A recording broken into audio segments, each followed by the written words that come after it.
Ladies and gentlemen, welcome to the show that's powered by better living through chemistry this week. As I power through a back injury, we have lost Raj to the COVID, and my three guys can't copy a link. You can see the trouble we're in right now, but we're going to pull it through. First of all, from Ohio State, the man, the myth, the 0-1, Brendan Shane. Welcome aboard. Come on in, Big. And we also want to say, Gabby got a fundraiser going. Anybody wants to give to it? And Anna Lee did the same one. That's a cool little fundraiser they're doing at school.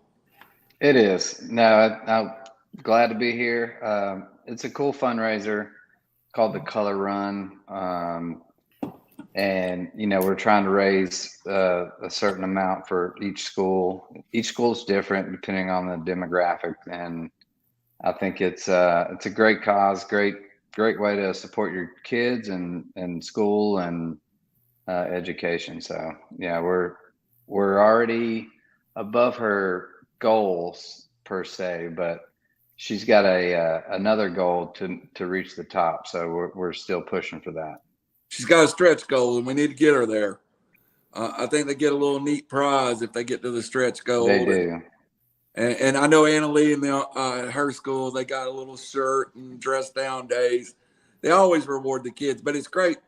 The kids go out and raise money like this. Anna Lee's school, her 5th grade class on the way out was raised enough money with this thing to buy the younger kids a playground. And I think that's great. No, it's awesome. What's funny is, when I was growing up, we used to sell candy bars or do something of that nature. You actually got something in return. Now it's just donate. Yes. Brandon, how many car watches did we do for AAU basketball? I know. It's crazy nowadays. It's just hey, you don't get anything, but just donate money. At least you got a $25 candy bar back in the day. But now it's just donate. Well, at least the kids, every time I drive by, I go, at least the kids are getting to play on a safe playground because of me. No, exactly. Over there, his name's Tom, and he's new. And he's got a beard trim, so he looks good. And he is a Michigan fan, so we'll be easy on him. Welcome aboard, Tom Sloan. Yes. I was looking a little burly for my own good. I think the wife made a comment beard's getting a little long, huh? So I made the decision to, trim it down, be a little more aerodynamic, but little high and tight on the beard. A little high and tight, and I did win my first week of fantasy. I took on the lovely wife. I may or may not have doubled her up 160 to 88. So, So you're on the couch this week, right? Well, she was a little fiery about Dak Prescott, so I had to guide her a little bit once I knew this week was done. So it was it's a friendly competition. Well, the thing about reckless speculation, if you won week 1, you are in the minority. Very vast minority. I didn't expect to. I had a 1.5 from my tight end, and Joe Burrow decided to forget how to play football for a little while. Told you he's a bum. I've been there. You go. I was waiting on that comment. Ladies and gentlemen, boys and girls, the guy that thinks Joe Burrow's a bum, Robbie Davis.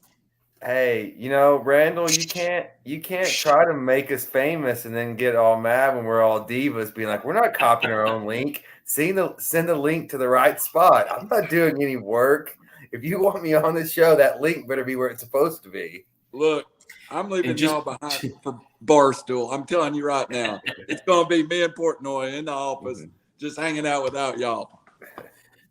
You'll be making content down with Big Cat in the studios right now. I'm going to make it happen. Make it happen. All right, guys. We're going to just switch it up a little bit tonight. Like I said, I'm dealing with a little something, so I asked Tom to cover the NFL for us. And I get to be a panelist more than likely unless my morphine wears off. And then, not morphine. I would never do that. if my pain medicine wears off. But first, we're going to hit the NFL. First, I want to talk about a baseball subject that I just kind of sent out in the last minute. Albert Pujols is sitting on 697 home runs with about 23 games to play. How likely it is he comes back and hits 700 if he ends up sitting on 698 or 699, Tom? That's a tough one. I don't see that happening. He's never been one to be bigger than the game. I just think he doesn't have that pride that a lot of superstars tend to have. If he gets, a couple short, I don't know. I think he's content with being, what is he, sitting in third place now all time? And if you throw out A-Rod, fourth place, yeah, and Barry Bonds, he's sitting in third place behind Aaron and Ruth. Didn't he pass A-Rod? He passed A-Rod, yeah. At 695. Bonds, Aaron, Ruth, and Pujols. Look at Robbie throwing in some MLB here. That's Yeah, impressive. I got my baseball hat on. He must have watched Around the Horn today. I don't think he does it for the sake of getting 700. He's already a first ballot Hall of Famer, and to come back just to get a couple home runs, it just doesn't fit the Albert Pujols persona. So I don't think that'll happen. I think he's content. If he lands on 699, then so be it. He's generational player, and he deserves everything he's got coming. I think he gets there. I think the Cardinals, you may say the Cardinals hit him lead off after they clinched the pennant just to get that extra swing. Robbie Chain, just real quickly, as casual baseball fans, as you guys that don't follow it like some of us do, how much do you know about Albert Pujols? One quick question, and this is a dumb question. Do playoff homers count in this count, or is this regular season? Regular season. Okay. So, I watched, I've bounced around, grew up kind of a Reds fan, so very familiar with the Cardinals. Then moved to San Diego Padres, and now follow the Braves a little bit more. Very familiar. Well, Pujols' career, he was one of the best players in baseball, and one of the faces of baseball.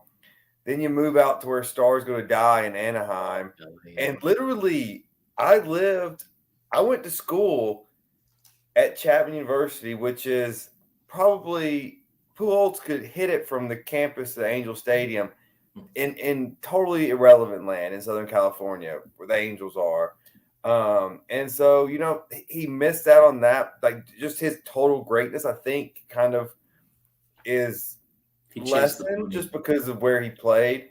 But, man, it's not so much the 700 mark for me. It's you're close to passing Babe Ruth. Like, he's not going to get to Aaron. He's not going to get to Bonds. But if you can come back and you can pass Ruth, he's already a giant of the game, but that's legendary of the game. And as a professional athlete, I don't care how humble you are. I don't know how you don't go for it. Interesting. Chain, I like that take. That's a hot take right there. Could you imagine him coming back? It's reckless. That's reckless. It is reckless. So, Tom, I agree with your point to an extent. Like, that has been his MO throughout his career, is a team player, not worried about his own stats so much. But I think this might be a little different. When you're so close, you're at the end of your career. What's a couple more home runs and trying to swing for the fences here? So I see him getting there. I see him making it. And, it's going to be pretty awesome to watch when that happens. Like I said, when that happens, because I really, truly believe he will get there. Well, he's only 17 away from Babe Ruth right now. You know, and I don't recognize Barry Bonds. He had to take steroids to hit 7 more than Hank Aaron. So Hank Aaron's the home run leader. But slewed up. This is how long Albert Pujols has been in the major leagues. Casey Clausen was the starting quarterback at the University of Tennessee. Oh, if we could pull up those text messages between you guys. The national football champion On the flip phone. was Miami. Oh, that was the year. That was the year Claret and the boys, the Youngstown boys, went in one. 02.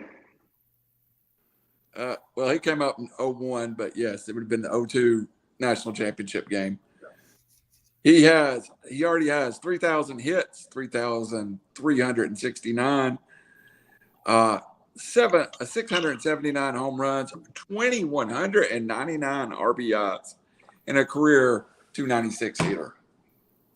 You get the reckless speculation salute, sir. You have been a great baseball player. Mm-hmm. Yep. On to college football, what everyone's here for us to talk about and what we're here to talk about. And we start with panic and chaos in Boone, North Carolina. Appy State, Southern Conference, former Appy State. Michigan beaten Appy State of the Sun Belt Conference. We're going to talk a lot about the Sun Belt Conference today. Appy State goes in, beats number 6, Texas A&M, at College Station. Hey, and the game was not in doubt pretty much down the stretch. Appy kind of dominated the game. Jimbo Fisher, $100-something million, $27 million recruiting class. I will tell you, I still think Texas A&M's coming. I still think this class wins a national championship. But this is a big uh-oh. Tom, outside the SEC, what's the reaction to Appy State over Texas A&M? Well, as a Michigan fan, it's yeah. Now you can feel what we felt 15 years ago, almost to the day. I think the reality is Appalachian State they're a good football program, and before they joined the FBS, they were almost champions every single year. So seeing what they did the week prior against North Carolina, putting up 61 points and losing, there was no doubt that they're going in as such a big underdog. Those teams are scary. And if we've learned anything in watching college football through the years, you can't sleep on anybody. There's good kids that just can't get into these big programs that, maybe due to grades or visibility, all in all. But this team is good. They're well coached. And when you have nothing to lose, you come out of there like gangbusters. And they just kept bringing it the whole game. And the one thing that I love to see was, Appy State, small town. It was almost like every single person in that town came down to run on the streets. It was like the running of the bulls in Appalachia, North Carolina. It was really cool to see the community come out and just celebrate such a big win. What did they make? $1.9 million to go and to 1.7, yeah. 1.7. The thought was to lose. Yeah. They went in there and won, and to come. Yeah. They paid them to go in and make A&M look bad, and this works wonders for recruiting. I think if you didn't think Appalachian State was a decent team, you will now, and you'll see some good things moving forward from that program. Shane, 1.7 million. You brought it up. Appy State now has played North Carolina. Arguably should have won that football game. Should have won that game, yeah. Yep. Now scored 40 points in the fourth quarter or whatever it was. Yep. Mm-hmm. Insane. And did win that football game. Is Appy State getting on the mid-major map now like a BYU or Boise?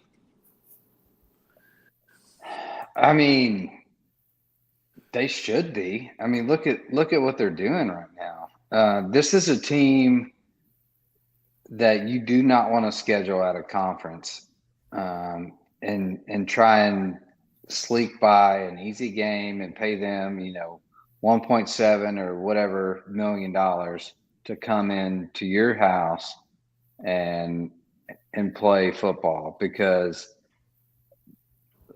like Tom said, they have nothing to lose, and they're well coached, and there's a lot of scrappy athletes in that program, and these guys know they're up against a wall and up against these supposedly 5-star guys, and they were ranked 2 1-stars or whatever, and they're getting motivated by that, and this is the outcome.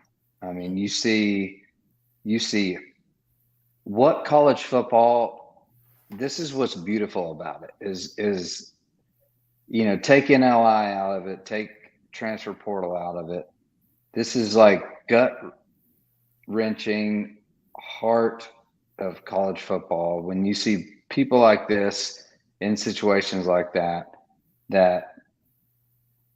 manifest wins, regardless of their talent. And it's awesome to watch, and they're a dangerous team. And I damn sure hope Ohio State never schedules Appy State in the off season, or out of conference, because that's just a no-brainer for a catch-up game right there. So look, we learned our lesson with Georgia State a little while ago. We don't schedule Sunbelt team anymore.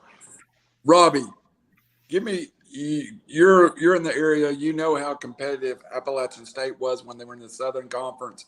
You know how they came in here and beat UTC every year, 55-7. The last 2 decades of football from Appalachian State is, outside of Alabama, as probably as good consistently as anybody in the country. But what does this win mean for Appalachian State?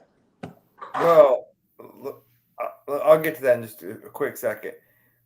Just to give you what I think A&M was feeling and what Michigan felt, like the most nervous I ever feel in a courtroom is when I'm going against a pro se litigant, like a self-represented person. Like, I'm supposed to be able to beat them, but they're crazy. They're wild card. They don't know the rules of evidence. They don't know the rules of engagement. Like, they may just say something. Like, and I'm like, you can't do that. They just did it, and so it's out there. And so that, I feel like that's what these powerhouses feel like when they play these lower tier schools. Like, we know what.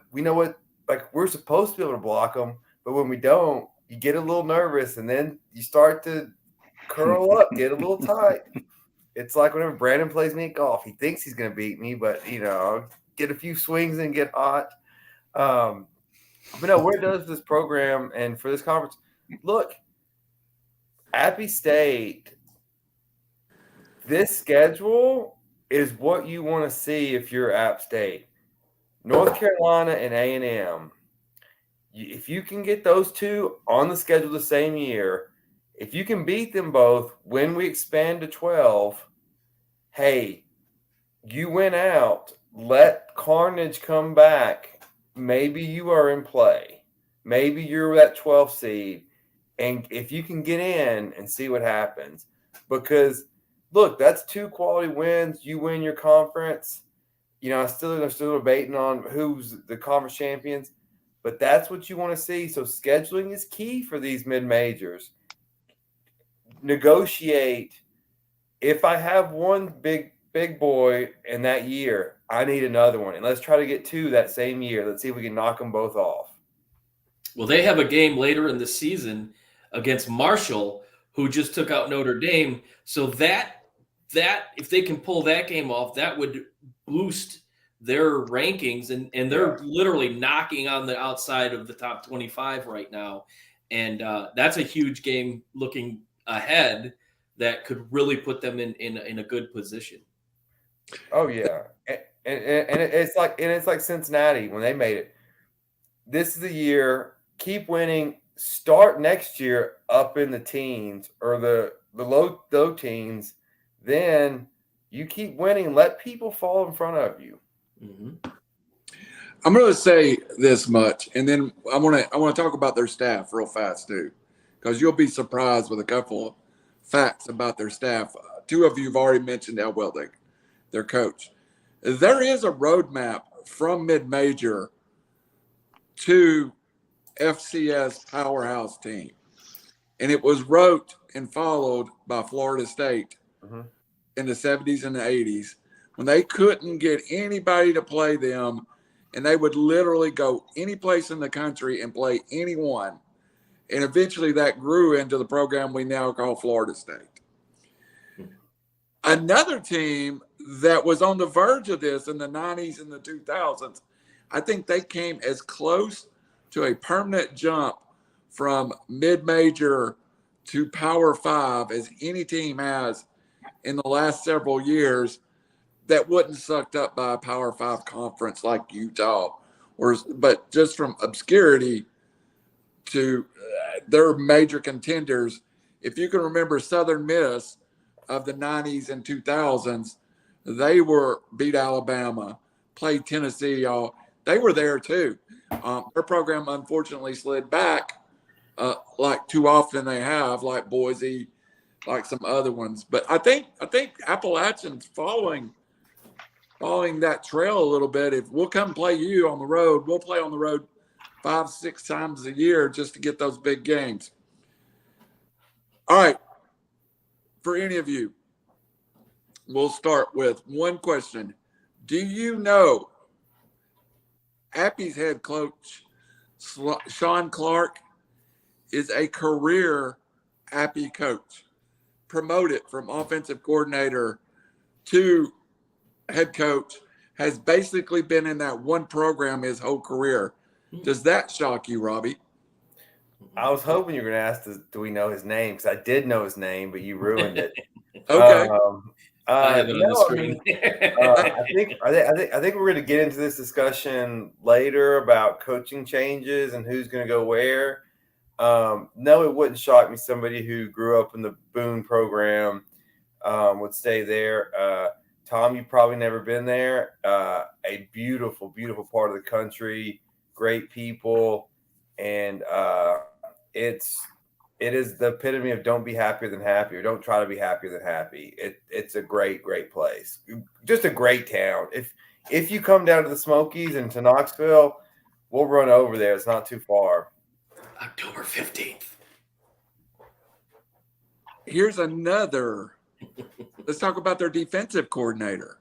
He has spent 23 years at the Appy program.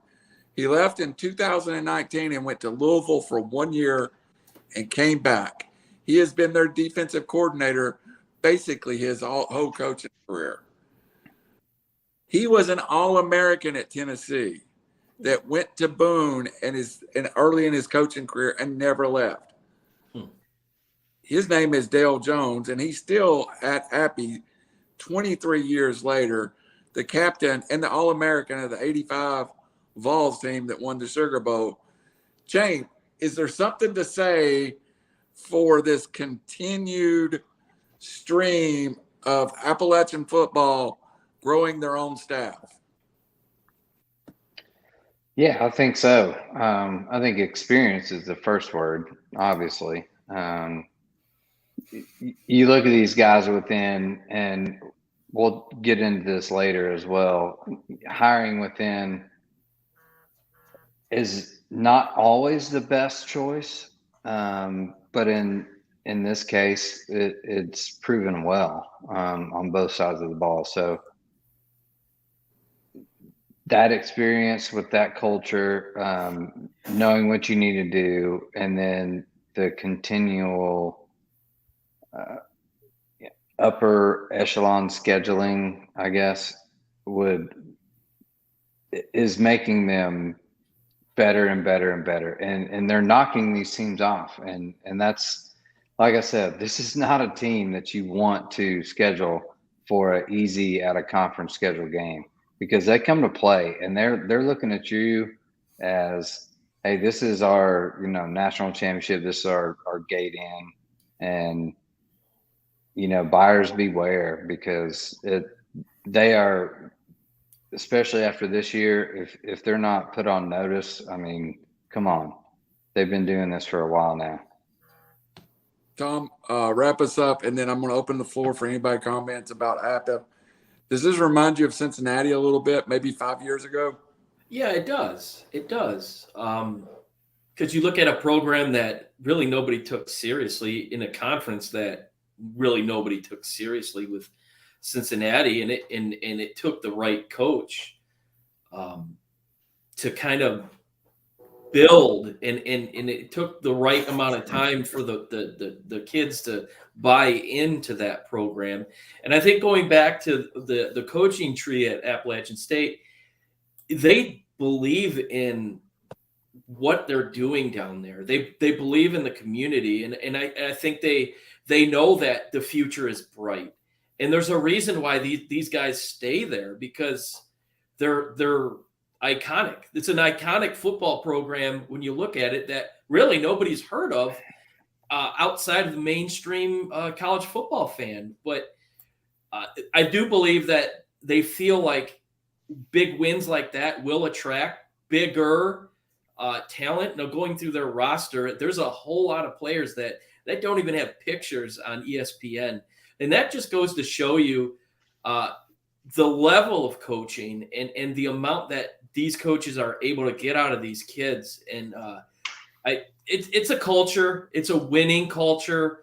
And it starts and ends with the coaching. And kudos to what they've got going on. And like I said earlier, they're on the doorstep of the top 25, and there's no reason to think that they won't be there within the next month or so or sooner.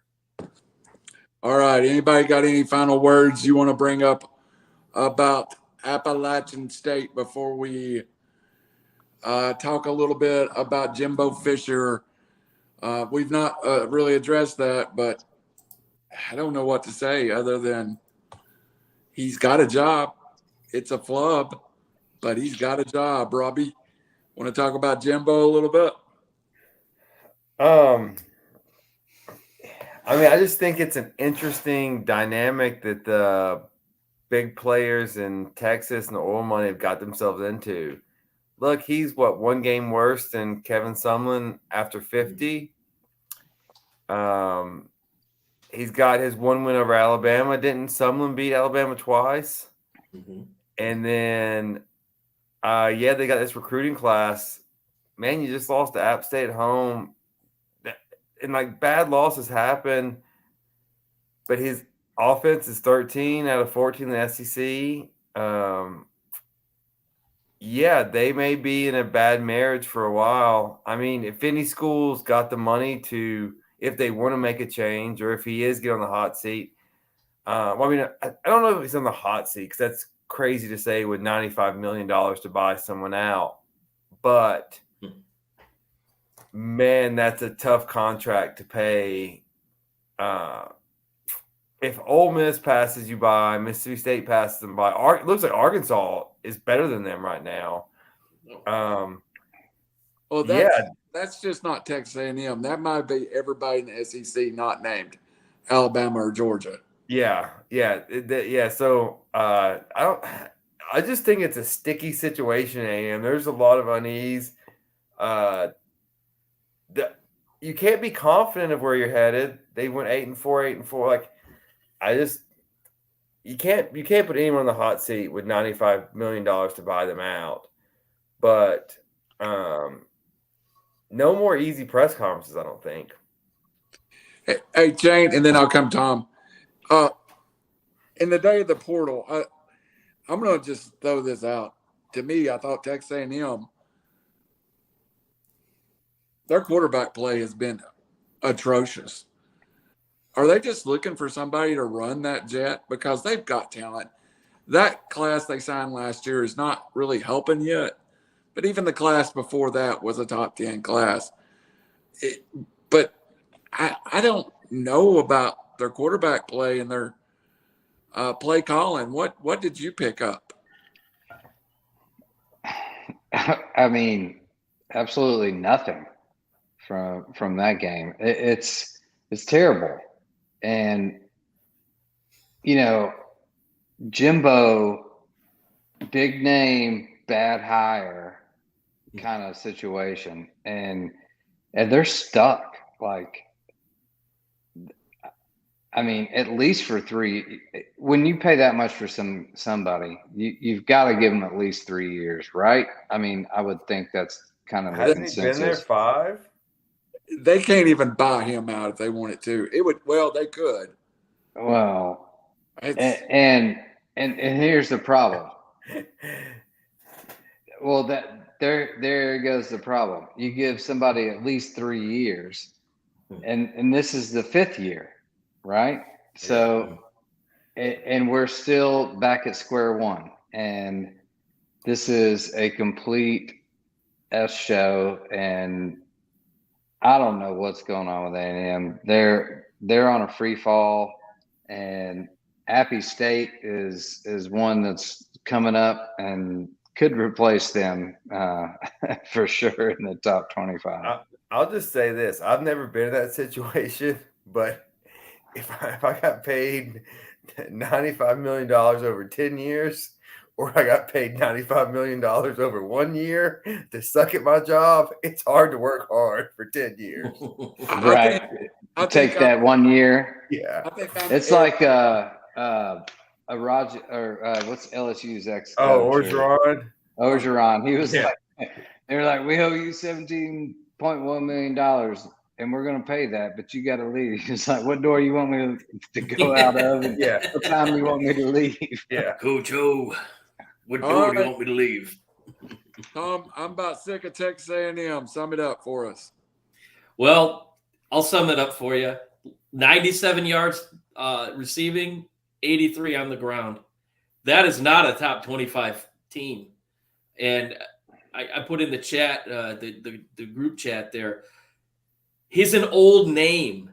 I think his coaching tactics are, 8 years and over. The day of going after the coaches by their names is over.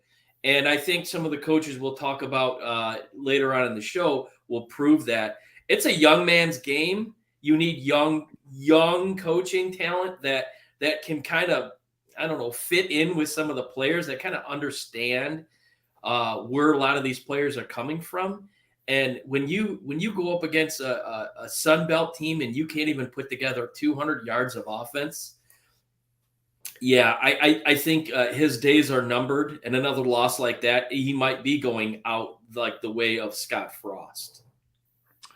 All right. Well, thanks to the lead in. That's where I'm going next. Let's talk about Scott Frost. Segue.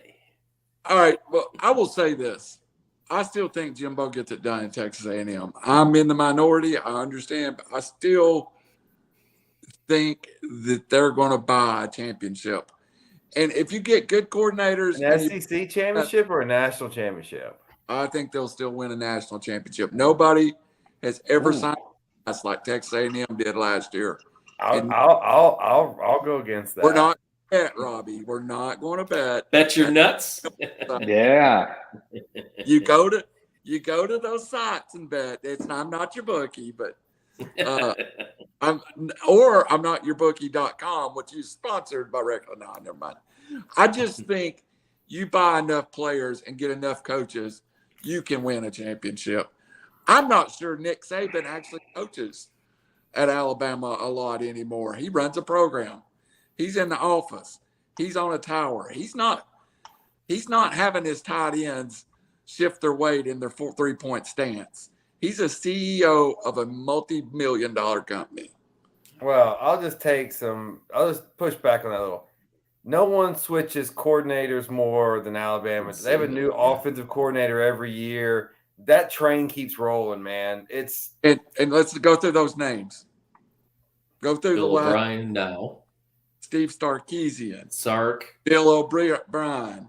Yeah. Lane Kiffin. Yeah. So let's go back to him. Out of the dumpster, Steve Sarkisian. Fired Bill O'Brien. Out of the dumpster, Lane Kiffin. Yeah, they're great minds. And what do they all have in common? They went to Saban's boot camp, learned again how to coach, then got their programs. Like this is Lane not just was- you don't Kiffin- suck. You get fired, then go to Alabama. All of a sudden, now I'm great. Now I can coach football. Lane Kiffin was 10-2 at Southern Cal the year before he got fired. Yeah, Bill- I could go 10-2 at Southern Cal. A Big Ten juggernaut compared to the James Franklin at Penn State. And Steve Sarkisian got fired for being a drunk, not his ability. I'm just saying. And the guy that was before them is at Maryland. You hire good assistants, and all those guys are good. I don't think Philip Former was a football coach. I think he was a CEO. But saying Nick Saban's not a football coach, he's just a CEO, may be the worst take we've had on this show. We've had some terrible takes. I said Nick Saban does not do any football coaching anymore. He's not running drills. He's not on staff. I hope we have good lawyers for this blasphemy. Yeah. Well, Nick Saban. I'd have to 100% disagree on that one for sure. Nick Saban will tell you today his coaches coach. He coaches coaches. There's a huge difference, guys. Yeah, my paralegals do the work, but I'm the lawyer. So I just said. You think Brandon actually does anything? No, but I don't think he's the mastermind behind it all. I don't think Nick Saban's down telling his center he's got to get leverage on the outside edge. All right, let's move on to a guy that's probably on the field, would like to be on the field coaching. I didn't have Nick Saban, this terrible coach, on the agenda tonight. I did not ever say that. You are putting words in my mouth, attorney. I will rebuke you. Scott Frost, very successful at UCF. Also, UCF was a place that was very controlled, where he was kind of in charge of everything. Also, one of the things at UCF that we don't talk about that Scott Frost had was Danny White, who has obviously proved he's a great AD, and he will put a coach in a position to win. So Scott Frost then leaves, and hey, I may have to mute Robbie, but I'm gonna say it. Folks were gnashing their teeth when Scott Frost got offered the Nebraska job here in the state of Tennessee, because up to the point the Nebraska job was open, he was probably the leading candidate for the Tennessee job when Jeremy Pruitt got it. His time is maybe the black eye on Nebraska football. I read a stat. His record, there was one other coach that was worse than Scott Frost through 50-something games. He had coached in the 1900s. Robbie, what went wrong with Scott Frost in Nebraska? Kind of what's been going wrong with Michigan. They have this image of themselves and want to bring this hometown hero. Granted, he was coming off of a nice job at UCF. But I think it was just too much of this nostalgia and just wanting it to fit before vetting that it actually did fit. And what does Nebraska football look like? Nebraska has changed styles. They don't know what they want to be. They went from the triple option forever. Then Frank Solis took over. Then Bill Callahan, you want this, West Coast. Now you're going to go Bo Pelini back to defense, and then the black shirts. And now you're going Mike Riley out of nowhere, the hire, and then bringing Scott Frost as kind of your savior. I think it's a program that what went wrong is I just think that they were just hoping that magic, you put things together and they're going to work. Sometimes oil and water don't mix, and it's hard in Nebraska to recruit spread offense, hurry up guys. You're not Michigan, you're not Ohio State, you're not Penn State, that's one on the East Coast.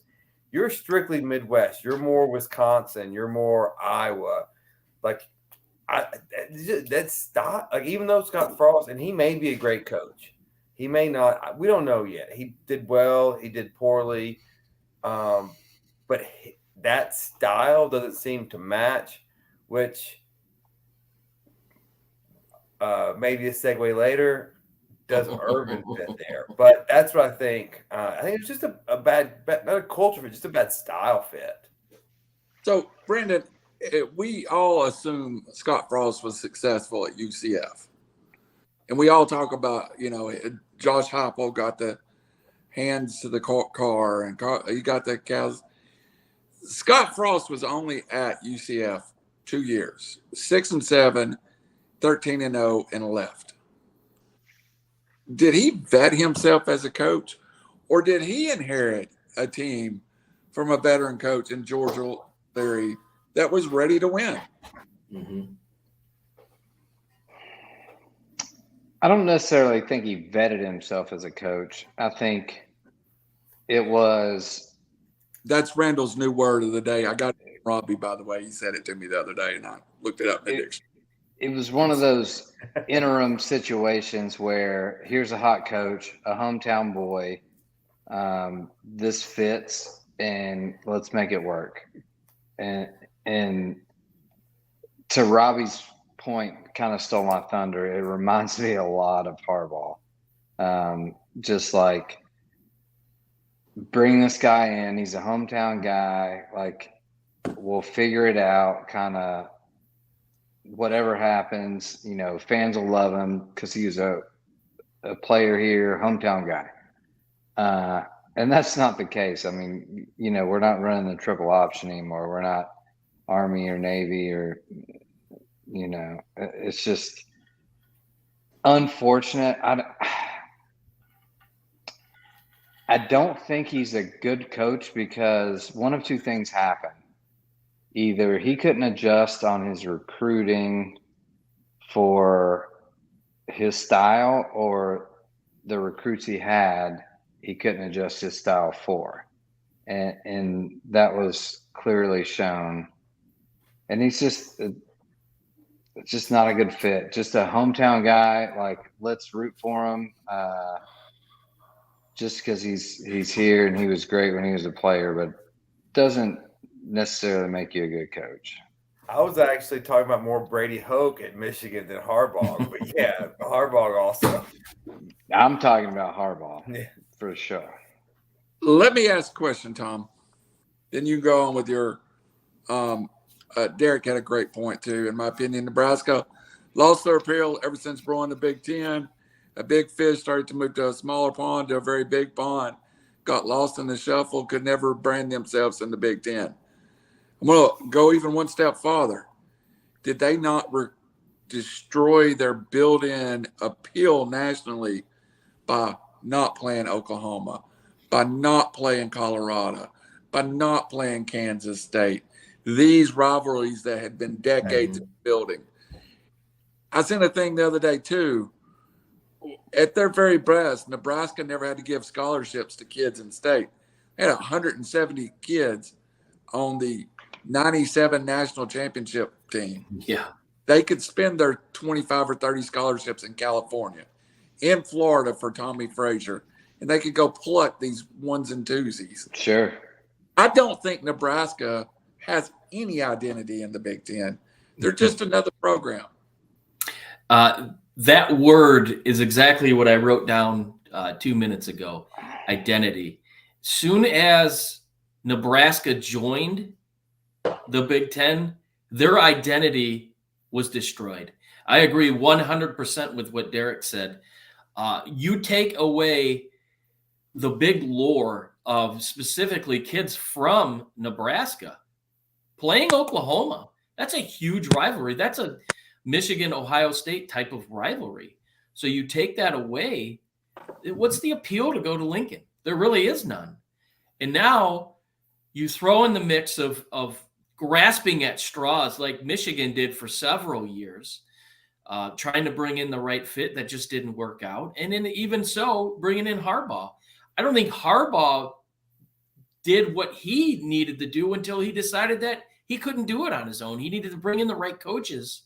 And I think starting last year, he did that. He brought in the coaches that were perfect for the kids that he was recruiting.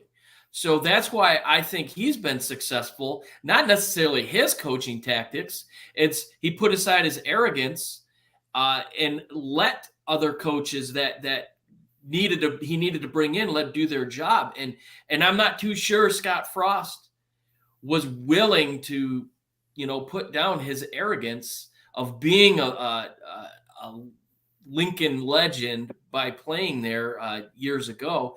I think he just felt that his name alone was going to attract kids. But this is a different era in college football. And you're right. You're playing in Lincoln, Nebraska. Not too many kids wanting to go to Nebraska in the middle of the winter and run, an option style offense. I mean, you need to recruit kids for where you're at. You're corn-fed, big hoss, big guys, kind of like they are up there in Wisconsin.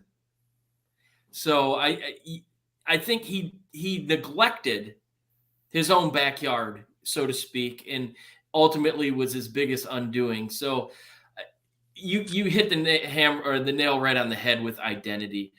They should have never left the Big 12. They did it for financial reasons, and I get that, but it's never paid off. And as a program, they paid the consequences. I agree with Derek. I'd rather be in Boone, North Carolina as I would Lincoln. Absolutely. Yep. All right. Anybody got any final words? And then we're going to go through a list of potential coaching vacancies at Nebraska. Nope. I'm shocked, man. I ain't never opened. This was going to be my final word if we weren't going here. So, yes, I'm excited about this. All right. I am reading from Yahoo Sports. Couple we sent out already. I had you prepared for, but we'll spend most of our time there. Iowa State head coach Matt Campbell, open floor. I don't think he leaves Iowa State. I don't think anybody's got the magic to get him out of Iowa State yet. He was number one on Michigan's radar, or number one or number two on Michigan's radar a couple years ago. In that, say what you want, that program is, appealing, even though they were kind of, on the wrong end. But that appeal wasn't enough for him to leave Iowa State. I certainly don't think Nebraska will be an appeal for that unless they bring a contract a la Mel Tucker. But we'll see. Well, okay, let's just real quick before we talk about these coaches. Is the ceiling for Nebraska, is it getting into the playoffs at 4 teams? No, I don't see Nebraska. No. That's a long ways away. They're not. I have 8 teams in my head.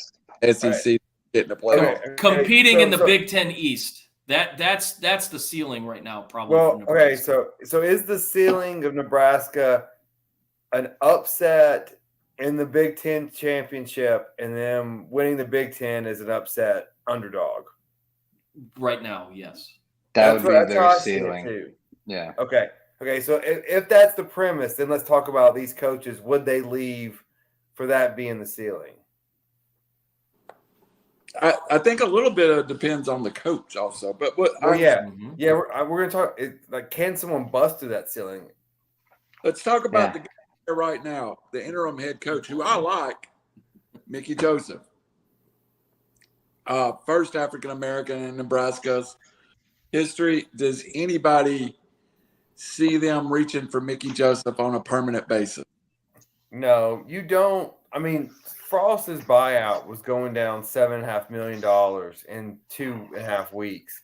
They blew $7.5 million to get him out now. Mm-hmm. No, you don't do that unless you swing for the fences. Like I assume they're going for it. Biggest swing. It's somebody outside the program. Has to be. All right, I'm going to give you the biggest name, in my opinion, that sits out there that comes up in every job. Mark Stoops at Kentucky. Top 10. This is a program that was literally the laughingstock of the SEC for decades. Mm-hmm. But no one seems to be able to get Mark Stoops out of Lexington. Anybody see Mark Stoops going to Lincoln to take over that program? Didn't he turn down Florida? Mm-hmm. He withdrew his name. Now that's Yeah. iffy whether he got told no or. I think he could be out of Lexington at a bigger job right now if he truly wanted to be. Yeah, So that's just it. Is that a bigger job? That's a demotion, in my opinion. This is not a Yeah. bigger job at all. I mean, I he just kind of beat better Florida last history, week. but not a better job, right? I mean, right now at Kentucky, he's got extreme job security. He is well paid, and he's fighting for second in the SEC East. That's a good life to be living. This is like PJ Fleck leaving Western Michigan when he was, building something, rowing the boat in Kalamazoo for Minnesota. He was 2 years away from a big-time program, and I think he made a huge mistake coaching-wise by doing what he did. So I would say that's similar to thinking that Mark Stoops is going to stoop to that level and go to Lincoln. I don't see it happening. I think that would be a big mistake. I literally can't believe if we went in our time machine back to 2000 and I do think Stoops would be. I think he would leave for an NFL job, as Derek said. Would Luke Fickel leave Cincinnati for Nebraska? No chance. No chance. Do y'all realize how 20 years ago this is? And I'm not leaving Tulane basketball to coach at Kentucky. Yeah, I mean, no. Why would you go to Nebraska if you have Cincinnati rolling? They just made the playoffs. We just said we all agreed Nebraska's ceiling is lower than Cincinnati's ceiling. Yeah, and Luke is there, and like I said in a previous show, is it a one-off fluke or is it actually starting to build a program? And we're going to see this year if they're going to come back and they're going to be in that top 10, I think Arkansas may be the third best program in the SEC, and this Cincinnati team played them nose to nose in Fayetteville just last week. So I think we got pretty good an answer. Yeah, right. He's starting to build a program there. So there's no chance, Luke Fickel. Mm-hmm. All right, Robbie Davis, this is the one you're waiting on. I know it. Everybody ready? Would Urban Meyer and his bad reputation and his ability to win at every school he's ever been to. Now let's take Ohio State and Florida out of the equation. Utah. This man went undefeated at Bowling Green. Yeah. Mm-hmm. This man went undefeated at Utah. This cat is a rotten human being, but he absolutely can coach. Urban Meyer, would he go to Nebraska with a chance to rebuild his reputation? Robbie, this is the match, right? This is a rabid fan base that wants a winner that will turn their blind eye as long as they win. This is Urban's dreamland, right? Mm-hmm. This is what he wants. Give me money, give me power, let me run my program. I'll recruit who I want. You just let me win and I will win. And he would win. If you want a calmer version, maybe go to Dan Moore. I don't know if we're gonna bring him up yet next, but I don't know if hey, it's slimy, it's just icky, but it's college sports, and that's kind of what it is all about. But yeah, if I'm Nebraska, I make that call. And if I'm Urban, I listen. And for $10 million a year, and Nebraska will pay it. Yeah, yeah.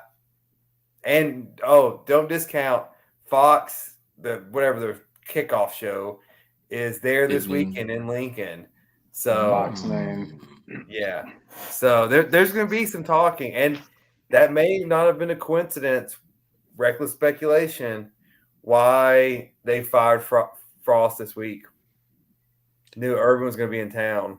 All right, I'm going to give everybody else a chance at this, and I'm going to tell you why I don't think Urban to Nebraska could ever happen.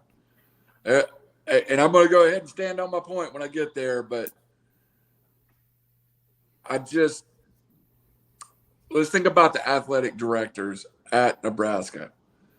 Dr. Tom Osborne, replaced by Dave Remington, replaced by Trev Alberts, all directly associated with Tom Osborne. Could they get around that Tom Osborne good guy image to bring in a Urban Meyers? Brandon. If this was Oklahoma, I'd say yes in a heartbeat. Just Nebraska. So here, let me just preface this a little bit. All right. So you've got Urban Meyer, who's been a winning coach everywhere he's went in college football. Great guy, rotten human being. Great coach, rotten human being. Oh, rotten POS of a person. So you look at the track record of college. It's great. Then he goes to the NFL, and then he still thinks he's God, and he can talk to people and treat people that actually have a voice in the NFL. You know, college, you're scared to lose your scholarship or whatever. So this has been the same guy over and over and over. And now he's exposed, and now people understand what he's really about.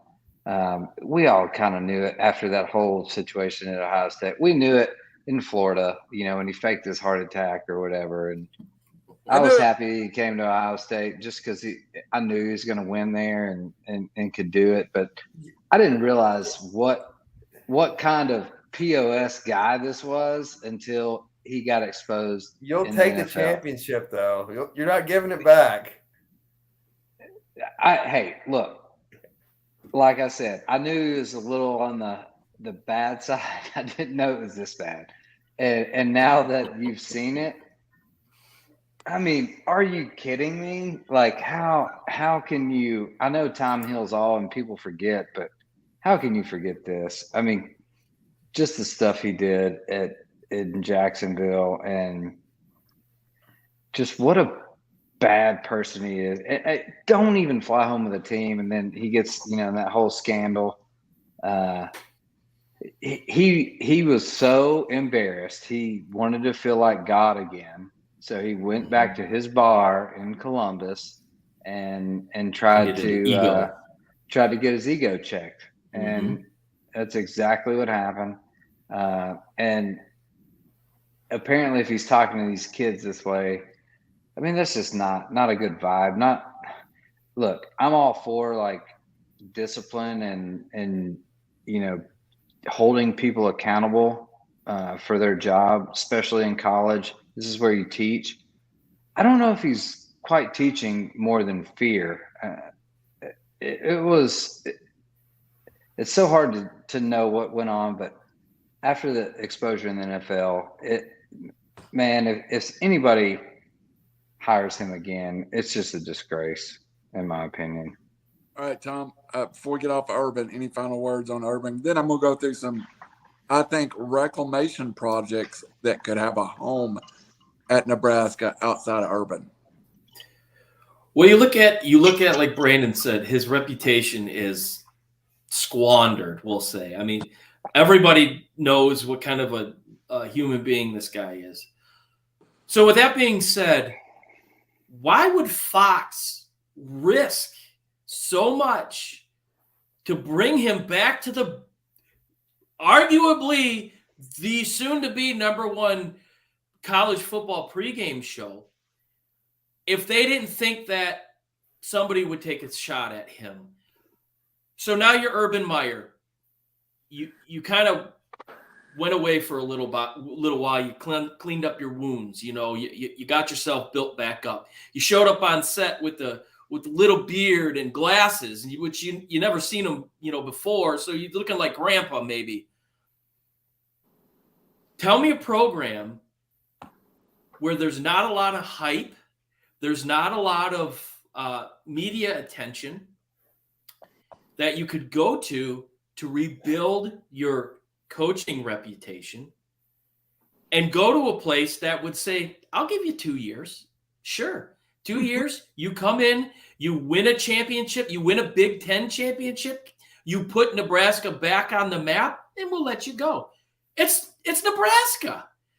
And for me, to go back to the question you asked, everyone's geared back to Tom Osborne. They don't have a choice. They're at the precipice of becoming a program that nobody would rather go to, like we were talking earlier, like would rather go to Boone, North Carolina than Lincoln, Nebraska. So they have to make a big splash. I think in the big picture, it has to be Urban Meyer. And I agree with Robbie. I think there is something to be said. Where was he week 1 of college football Big Noon? He shows up last week, and now he's going there this week. I think there's some things at play. But for me, Fox taking the risk of bringing him back on their panel says to other programs, maybe we can give him a chance too, because let's face it, in today's college football, nobody cares about education. They just want to bring a championship to their school. And for Nebraska to do that would be the perfect fit for him.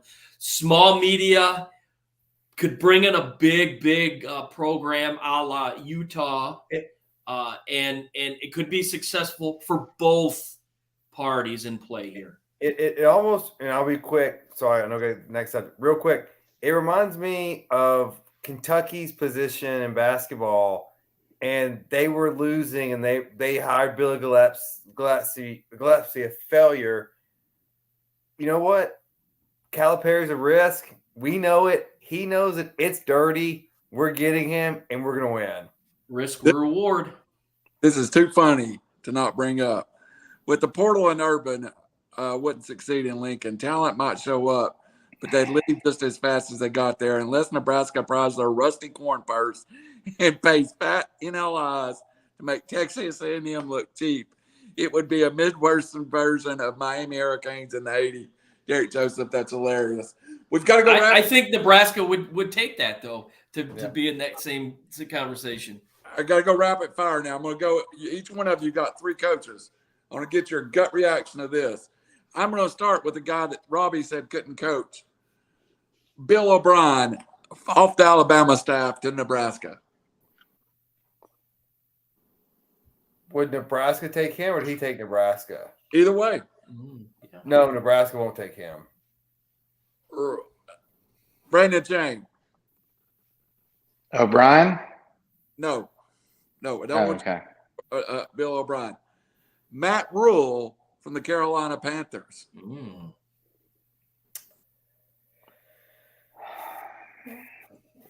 Is he fired from the Panthers? He's not going to leave the Panthers. They I fired know. him. The year's going to play. I don't. You get 3 years in the NFL. I don't see that. Mm-mm. No, I think he waits for a better job. All right, here's the guy. I'm going to sell this real fast.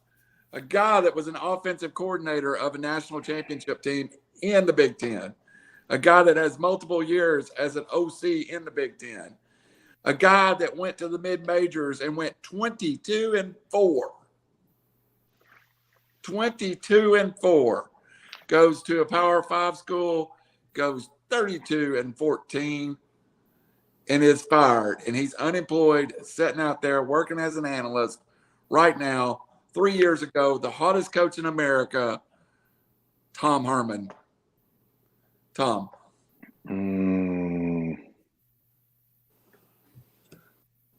No, I don't see it. I don't see it. If you fail at Texas, you fail pretty bad. Yeah. Who's the guy, the Leopold guy from Kansas? Yeah. I could see him going to Nebraska. I look at Tom Herman kind of like I look at Narduzzi at Pitt.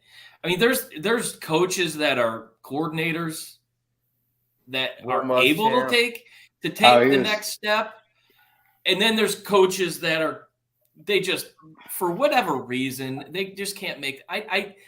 Herman was given everything he needed at Texas, and it just never panned out for him. He was part of the big Ohio State hype train. He was the guy who was the next one to get the big job, and I think the lights were just too bright for him, and that's okay. So I don't think he'd be a good fit at all. No, I totally agree with Tom. Real quick, Tom Herman, he was one of our best offensive coordinators we've had in quite some time, maybe a decade. And I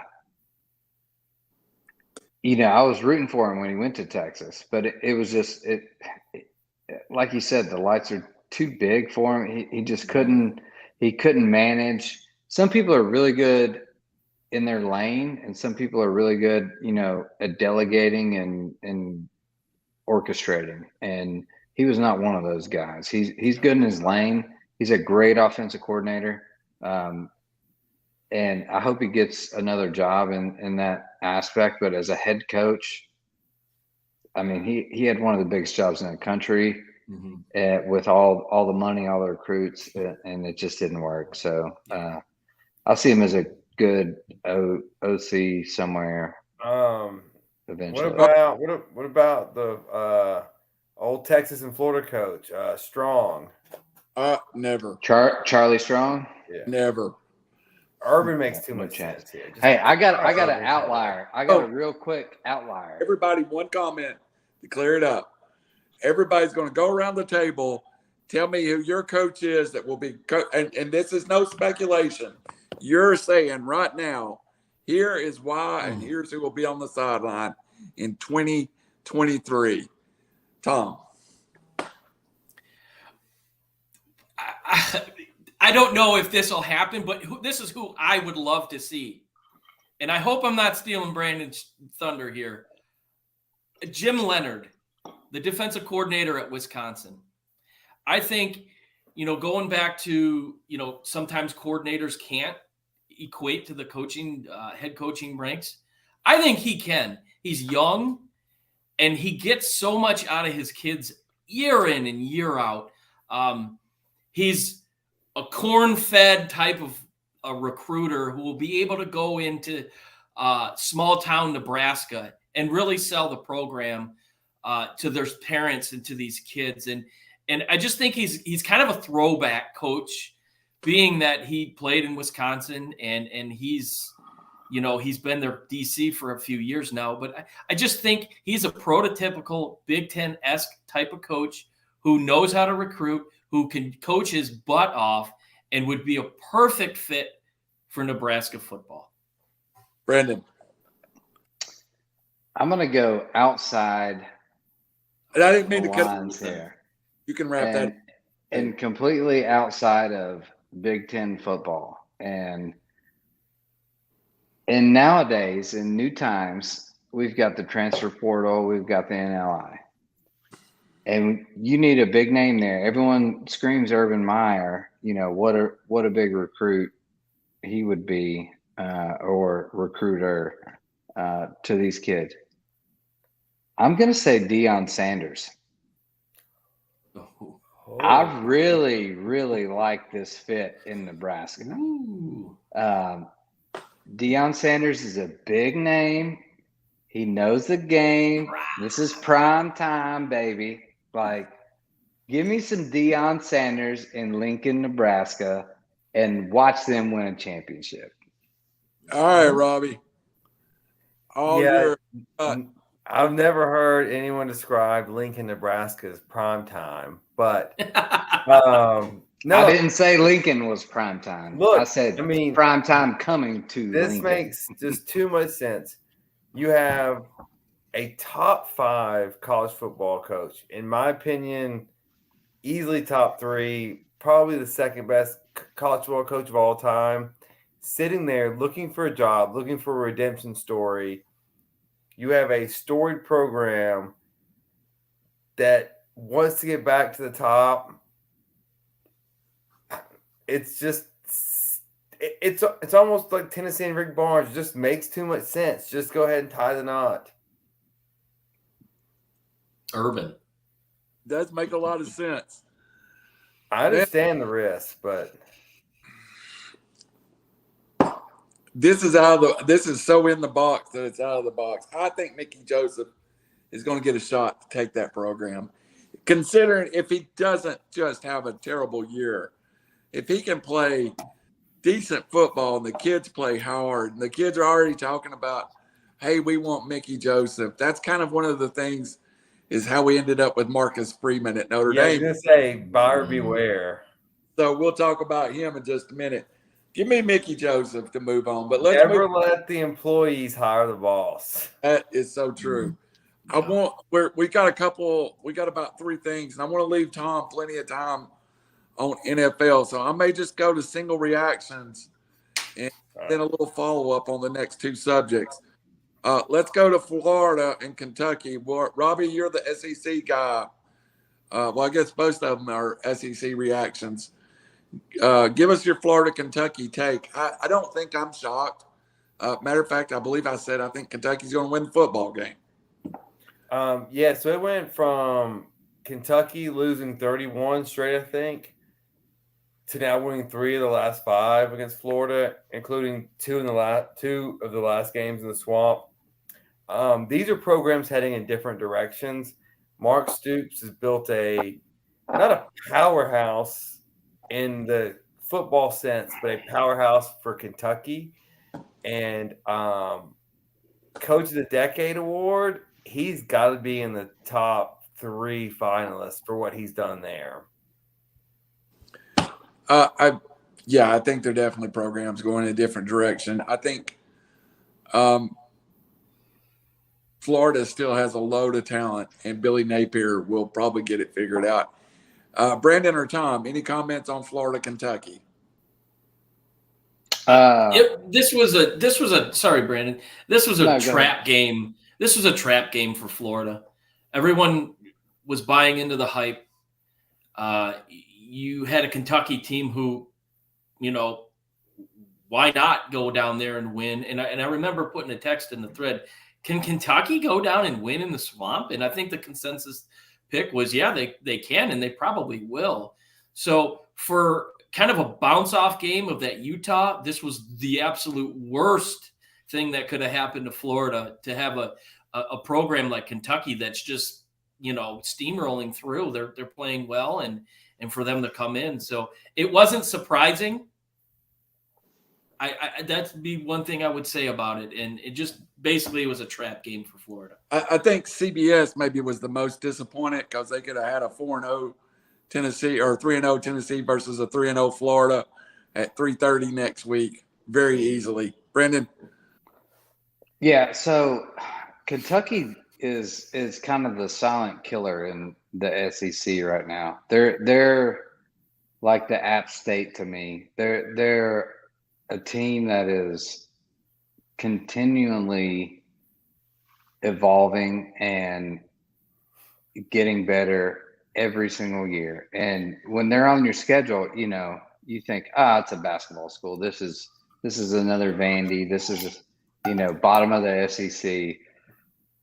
You better strap up your boots, boys, because Stoops got these boys coming to play, and that's a whole nother reason I don't think he's ever going to leave. He's building a program here, and he's making his name again. And that Kentucky is no longer just a basketball school, and let it be known. I mean, they just beat Florida. And Florida's, pretty well known, and the Swamp's hard to play in. I love Kentucky, sliding in, give them another year or two. I think they're going to be competing in there for sure to win it. I'll just say this: Kentucky's a better football program than Utah right now, period. Oh, for sure.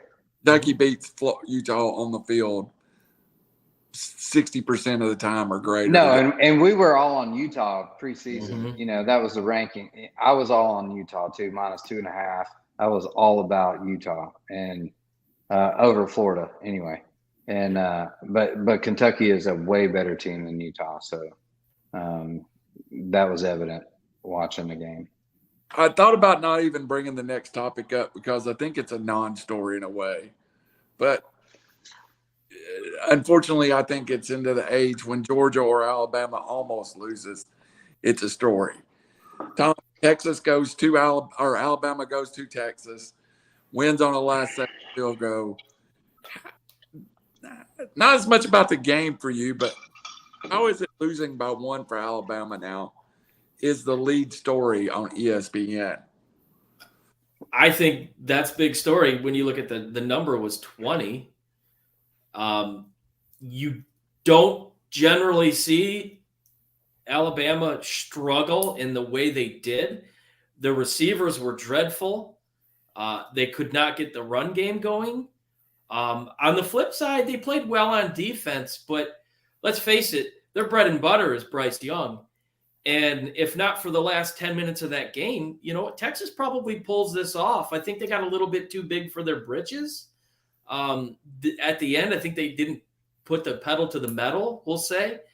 But I think Alabama looked at this as, we got this. We're Alabama. And Texas, with Quinn Ewers, who came out like gangbusters, and their big receivers, I think they had a different story. Like, this isn't going to be a walk in the park. You better strap on your boots because we're ready for you. And in the heat and the rabid crowd, I just think that all came into play. But yeah, it's a big story when the team that everyone said the consensus number 1 pick in the country almost loses. So yeah, that's big news.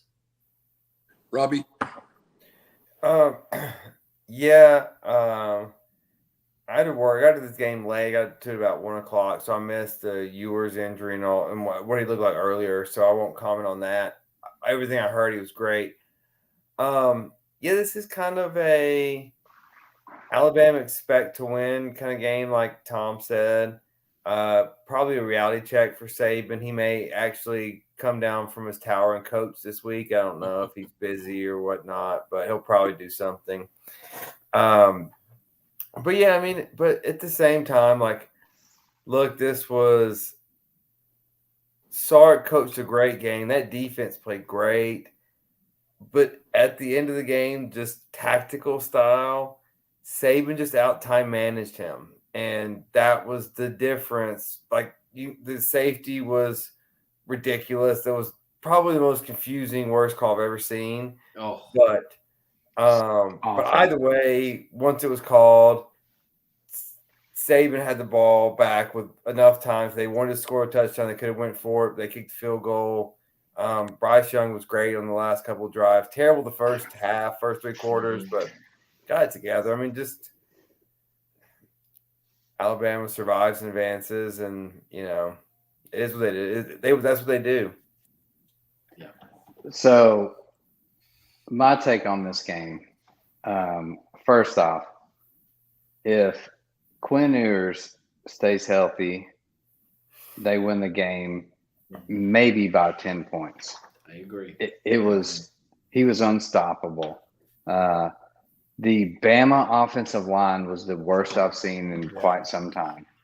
It was atrocious. And yes, Bryce Young at the end did try and take it on his shoulders. But if you remember that last drive before they kicked the field goal, transfer from Ohio State, Ryan Watts, had a wide open corner blitz and hit him in the backfield 10 yards and he slipped the tackle. That was a huge play, huge turning point in this game. And he ended up running for a first down. Now that changes everything. Mm-hmm. But like I said, this is one of the worst offensive lines I've seen out of Bama in quite some time. And to be honest, I think Bryce Young was confused for like 3.5 quarters. I mean, he had no idea, no read on the defense. Receivers were dropping balls. Offensive line was terrible. It just looked so like Lego linked, put together. It just wasn't cohesive. It felt very forced. I don't know. And maybe this is just an overlook of Texas by Bama. Bama's probably going to just do what they do eventually, but this game, man, slipped away, and Texas had them on the ropes. And like I said, if Ewers was healthy, dude, this game was over. They won by 10 points if Ewers was healthy. And also to mention, they're All-American, who some thought deserved to be in the Heisman running over Aiden Hutchinson, Will Anderson. He was a liability, especially in that first half. Yeah. He had 3 penalties. He had Totally a huge agree. penalty on 3rd and 5 where he lined up in the neutral zone after they stuffed the Bijan Robinson in the backfield that cost him. So just boneheaded plays, yeah. Yeah, they kept shooting themselves in the foot. I agree. I think y'all are 100% on the money on that one, and somehow they'll end up going 11-1 and playing for the SEC title. I don't want them to, but they always do. I don't think so. I agree with Tom's take there. Yeah. All right, we got 7 minutes. I want to leave Tom 30 minutes to cover the NFL. Quickly, let's talk about the third Sun Belt team getting a victory and the current state of Notre Dame football as Marshall, handles Notre Dame. Very impressive. Not even a close game to me. Marshall beat Marcus Freeman in his third attempt to get his first win as a coach. Has Notre Dame made the wrong hire, Tom? Well, I think the easy answer right now is probably to say, yeah.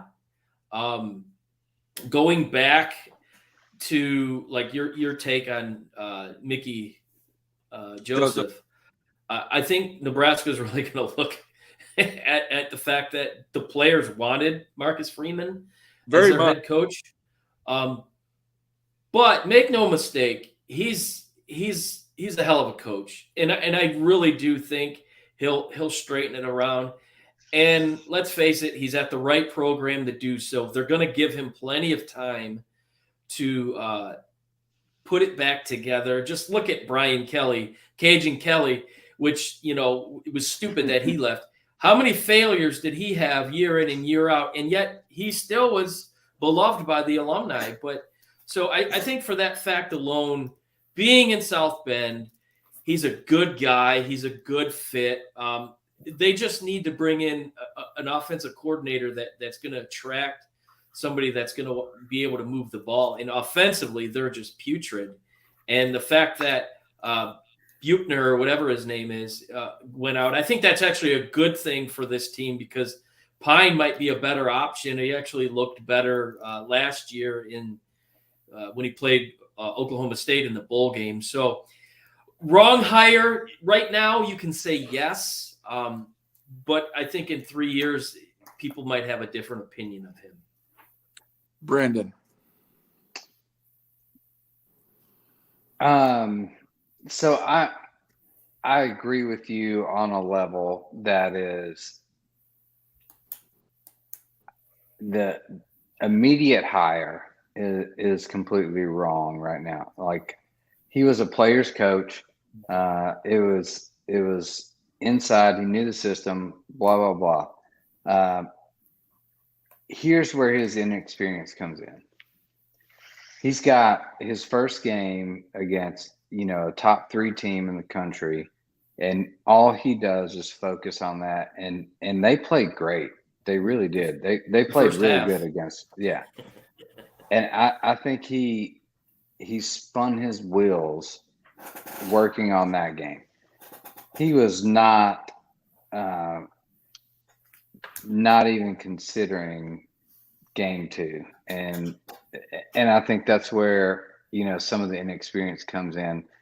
He thought maybe it could have been a lax week or somewhat of that nature against Marshall. And, this is Marshall's Super Bowl. They're playing another big time team and got paid. They got 1.5 million, Yep. 1.5 million to come beat the crap out of Notre Dame. So, I think you can chalk some of that up to inexperience. Do I think he, put him on the hot seat now? No, I mean, he's a player's coach. Let's see what he can do. Let's give him 2 years, let him recruit, maybe 3, and see what happens. But as it looks today, no. I mean, he looked terrible. He's got a lot of bumps and bruises along the way, but those are learning experiences, as we know. So Notre Dame's going to be fine. They're going to do what they always do in non-conference and be in the top 5 somehow every year. All right, Robbie Davis, you have 4 minutes and 40 seconds. Go. Gotta take the whole time, or is that just my max time? No, you get 145. Oh, yeah. I mean, with Freeman, look, not ready does not equal not great. So, not saying he can't be great. He's just not ready. Now, the question for Notre Dame, and only for Notre Dame, is, do you wait for him to get ready to be great if you think he's going to be great? And if you do think he's going to be great, then you wait for it. But they jumped the gun on this hire, and I think it was a lot of pressure from the players, and probably this is the unforeseen things of the transfer portal, is that a lot of players were going to leave unless they made him the head coach, and players are getting power now, and administrators are having to yield some of that power, and this is one of those cases, one of the first cases really we've seen. Look, Charlie Weiss didn't go 0-3. Willingham didn't go 0-3. Freeman's went 0-3. So it's his first 3 games as head coach. So the trajectory is not for him, but it's early, man. Like this is exactly why you don't give 32-year-old coaches head coaching jobs that haven't been proven elsewhere at big programs, because you don't know. And we'll see how it goes. But he didn't look necessarily lost on the sidelines, but he did look like, man, this is big. Like I don't know if y'all saw it. That's what I took from Marshall when he flipped his headset off. Like, that's what I'm saying. This whole thing, he has no idea where he's at. Yeah, it's almost like as a 32-year-old would be, playing to the camera instead of solely focused on the game. And I don't care if people I could have mustard over my shirt and I'm coaching the football game as opposed to it. I don't know. It was just a weird look for me. Well, you look at most coaches, most head coaches, they get their bumps and bruises in smaller programs. This guy's a first ever head coach in one of the most storied programs in all of college football. He's got a lot of pressure on him at 32 years old. So I think bumps and bruises at Notre Dame as your first head coaching position, they go a little deeper, and they hurt a little bit more than they would hurt at, say, like a Ball State or at a a Western Michigan or something like that. So I think they're maybe highlighting his mistakes, which it's okay. He's going to make mistakes. He should. He's a first-time head coach. Well, that's the thing, though. And this is where not being a conference really hurts him, because now the players have nothing to play for. They're out of the playoff. Mm-hmm. There's no conference championship to win for. It's just get through the season healthy and not get hurt. And so that sucks, because he's trying to motivate young men to play, but they've got motives too, and they've got goals, which is to not get hurt and get that get to that third year so we can go to the NFL. All right, guys. I hate to wrap it up, but we're going to have to go on to the NFL, and I'm going to turn it over to Tom. I will be here in voice only, but I will be here if you need me for comments. By the way, thought the Falcons played well, even though they choked at the end. I do want to. Hey, as an underdog, they almost won the game. Unlike a team that was favored. Almost won. They were up 16 in the fourth quarter. Of course, they almost won. Yes. That lost at home. I'll just say that and move on. Hey, have you ever seen the Titans play? Yeah. Yes. That's what happens. Before I get into this debate with the bourbon drinkers over there, I want to talk about something real fast. Just a second. My daughter is 12 years old and has a very deep, passionate heart for people. She has a gentleman in her life named Zach Ward that's a guitar teacher. And by the way, if your kids want guitar in the Chattanooga area, Zach Ward, call me. I'll tell you what, your kids want to take guitar lessons, I will pay for their first lesson out of my pocket. You go to Zach. If you don't like him, then it's not cost you nothing. Zach has a band, a local band, and they're very talented older gentlemen that like to get out and play. His bass player, Dean, has a GoFundMe going. Dean was diagnosed with stage 4 colon cancer. The doctors are already saying it's going to spread to his liver, and it's coming fast. We are going to do some benefits for Dean around town. There are going to be some free shows, some silent auctions. But there's a GoFundMe, and my daughter asked me for River City Media to post this. If you look in the scroll below, or you look on River City Media or my personal Facebook, you will find Dean's GoFundMe. I don't know Dean's personally. I know Zach. I don't know how much Zach thinks of Dean. If you have the heart to try to help somebody, he's trying to get his Social Security right now. He's trying to retire, do all the things he needs to. It's a family that could really use some help. And I would appreciate it. My daughter would appreciate it. And all the guys from River City Media would appreciate it. Thank y'all for letting me take this moment to just kind of rant about this. But I have two people I care deeply about that cares deeply about this man. So he must be a good man. Yes, thank you for donate. And then Randall, if you'll share that, you can't click on this link. I just tried to. If you'll share it, we can all share it on our social media. It is on our Facebook, but I'll send it in an email too. I know that's the best way to communicate with you guys now. I'll send it to your Facebook if y'all put, or on the email if y'all put it on there. Only suckers are on Facebook. I am going to step aside. This show does not need me to run because we have two hosts besides myself, one being Brandon Chain, one being Tom. Tonight it's going to be Tom up, and I am here, and I will be producing the show henceforth. All right.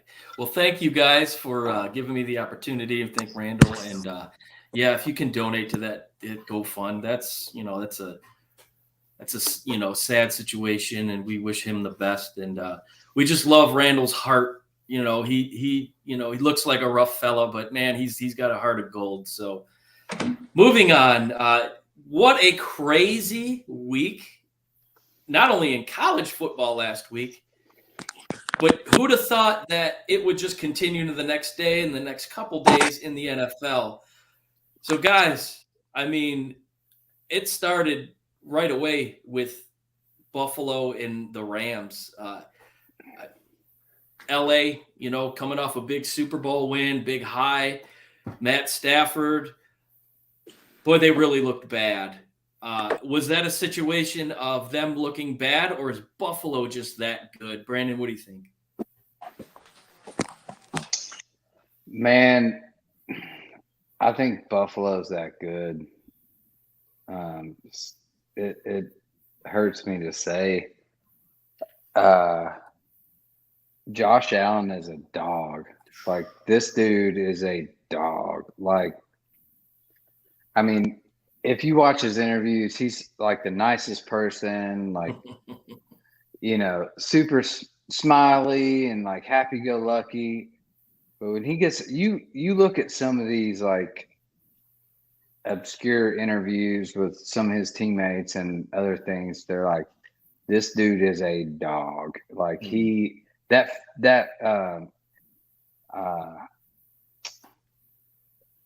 sorry, losing my train of thought here real quick. Derrick Henry stiff arm kind of deal that he did and put that dude down. And then, the touchdown run, reaching over. I mean, this dude, he's unstoppable, and his team believes that. And when you have that belief and when you got a leader like that, I mean, you're dangerous. You are so dangerous. One of the things I took away from, especially when he took off with the ball, which I think he did it a little bit too much. So it will be interesting to see if this continues on throughout the season. He was putting the hits on the defenders, and he was getting up and he just had this crap eating grin like I got you. So yeah, he was on another level. I think he's on a mission, and we all know what that mission is. But another player that stood out all night long, their free agent signing in the offseason, Von Miller, as we like to call him, the Lord of the Rings around here. Yes, Lord of the Rings. Robbie, what is it with Von Miller, who goes to LA last year, joins a defense that was kind of lackluster? You plug him in, next thing you know, you can't get past them at all. They go on to the Super Bowl, win the Super Bowl. Now he comes over to Buffalo in the game he had. What is it that he brings to a defense that really amplifies how everybody else plays? The only analogy I can think of, I don't want to date us with our audience, but remember in the 90s when Dion went from the Niners to the Cowboys, and whatever team he was on won the Super Bowl? They were winners. Mm-hmm. That's what it feels like with Von Miller. Like he's a machine, and like he's just unblockable, and he brings it. And like, I mean, the equalizer in the NFL from a great quarterback is the defensive end, and the Bills now have it. And so, man, they looked as good as any team I saw over the weekend. And yeah, and I agree with what you guys said earlier. Man, Allen looks like he's on a man with a mission. He did not spend this offseason enjoying life. He spent it preparing, and he wants to win the Super Bowl. There's no doubt about it. Yeah, it was kind of fun to watch. It looked like they were all having a great time. One caveat I will say, it was interesting to see Odell Beckham Jr. was part of pregame ceremonies. So looking at that receiver core, and I think we all thought Allen Robinson was maybe going to be a key factor in let's face it, he wasn't. Besides Kupp, who does what he does, there was nothing there. Do you think the Rams might take a stab at Beckham? And is that one of the reasons why he may have been there? What do you think, Brandon? I mean, that's kind of far-fetched for me personally. I think the Rams just got punched in the mouth. Yeah, is what happened. I think the Bills were a better team. They were better prepared and better coached. And Sean McVay is one of my favorite coaches. Obviously, people tell me I look like him all the time.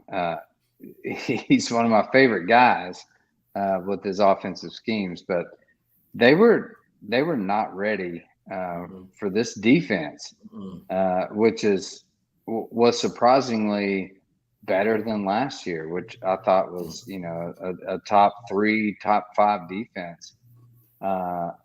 And to combat that, Josh Allen on a mission. I mean, they didn't have any time. The Rams offensive line had hardly zero time. I mean, they were completely overwhelmed.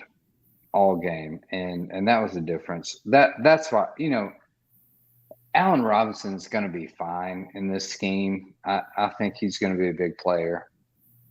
I just think it was a game plan and what the Bills. I mean, you got a whole season to prepare. Yeah. Whole off season for who you're coming against, the defending Super Bowl champions. I mean, a lot of this game's scripted, and their tendencies. This is the most studied game per se of the year. So I don't expect anything less out of the Bills and what they're about to do. Yeah, and you can look at how their season ended last year. So they had week 1 marked on their calendar. That's for sure for the whole season. So moving on to go ahead, Robbie. Oh, I was gonna say, I do wonder, like McVay's strategy was, hey, team doesn't come out for the Super Bowl celebration. Like that was all last year. I just wonder how much that was just kind of like, hey, let us celebrate. Let us be out there and celebrate. I just think it was kind of, maybe just a little bit of they just weren't ready. And for whatever reason, that game, I think they wanted to be celebrated, wanted to hear the crowd and get pumped up. And this is McVay's first Super Bowl, and there's only a few coaches that can win some. I'm not sure he handled this turning the page correctly, but I've never won a Super Bowl, so I don't know. No, go ahead. No, go ahead. No, I was going to say real quick, I think the difference is winning a Super Bowl and losing a coin flip motivates you a little bit more in the offseason. I think the Bills probably prepared 2 to maybe even a month longer than the celebration of the Rams, and I think that kind of showed. So, well, moving on to the other team that represented the AFC in the Super Bowl last year, Cincinnati. Boy, they didn't look good, especially Joey Burrow. I think they came out thinking that they swept Pittsburgh last year and that it was going to be a similar situation this year, seeing that they're starting Mitch Trubisky. Robbie, I'll start with you since you picked Cincinnati to win and possibly get back to the Super Bowl. Is there any reason to panic? Should the fans hit the panic button, or is this just one game and they'll figure it out? So a little bit of both. Yeah, you should panic because Joe Burrow's a bum. I had him in fantasy last year. He cost me my league. He's a bum. But aside from fantasy standpoint, I mean, I guess if you're going to be, neutral and objective, I'm not sure we want to do that here, but if we're going to be objective, no reason to worry. 5 turnovers. They missed by a field goal. No, there's no reason to worry. Pittsburgh's not that. While they stole a game, their longevity is not going to be up to par. They can't do that for the whole year with their quarterback situation. So this is what I'm starting to get irritated with about the 17th game now. Is no one's playing in the preseason. So now this is the first week's almost a throwaway game for these coaches, and I'm not liking the look of this. Totally agree. Yeah, I mean, this is what we're seeing now. I mean, the preseason's thrown out the window, and our first week or two of the real NFL season is when people actually get to play together and try and formulate somewhat of a offense, defense, whatever team. And this is what you're seeing, mistakes and stupid plays and all that stuff's cleaned up in the preseason, right? Yeah. Well, now we don't have that. So this is what you're going to see. I mean, if NFL wants 17 games, you're going to suffer through, the first week or two of muddy, pretty much an extended preseason, call it week 1, whatever you want to see. And it's not going to be pretty. Can y'all see me? No, because I've got a big Randall, if you're back there, can you take that chat down so we can see Robbie? I don't know if you're still Actually, back. this is much better. Yes, there we go.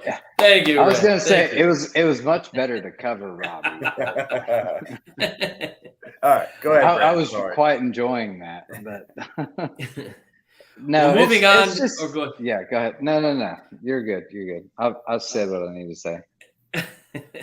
Moving on to probably the biggest shocker of the weekend, albeit it was monsoon in Chicago. San Francisco going in there and let's face it, they laid an egg. Trey Lance's debut as the starting quarterback of San Francisco. I'm going back to what we talked about earlier about Marcus Freeman. Was that the wrong hire? Was it a little premature to name Trey Lance the starter in San Francisco, or did they kind of pull the plug on Jimmy G too soon? What do you think about that, Brandon? I don't think so. Again, it goes back to what I just said. I think the lack of people playing in the preseason, and this is week one, reality-wise, is the new preseason. I don't think it's an overreaction. There's some things that need to be in place. Yeah, the Bears were up for the game. It's a big win for them over San Fran. But, Trey Lance has got a big talent. He can run the ball. He's multifaceted.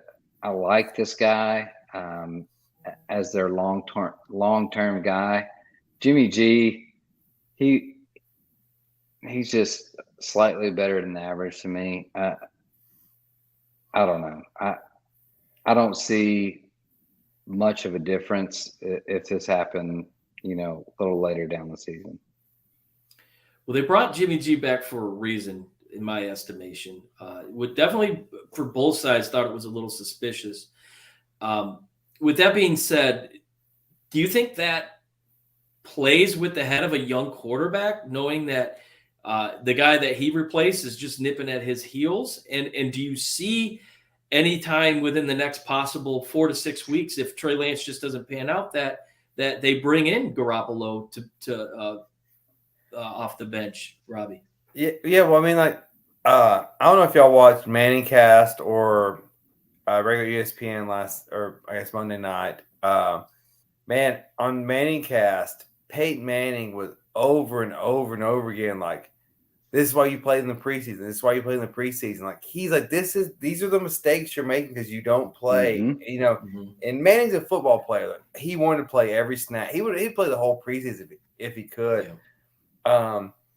But with that being said, yeah, if I'm Trey Lance, that was a bad performance, and I think I'm the franchise quarterback.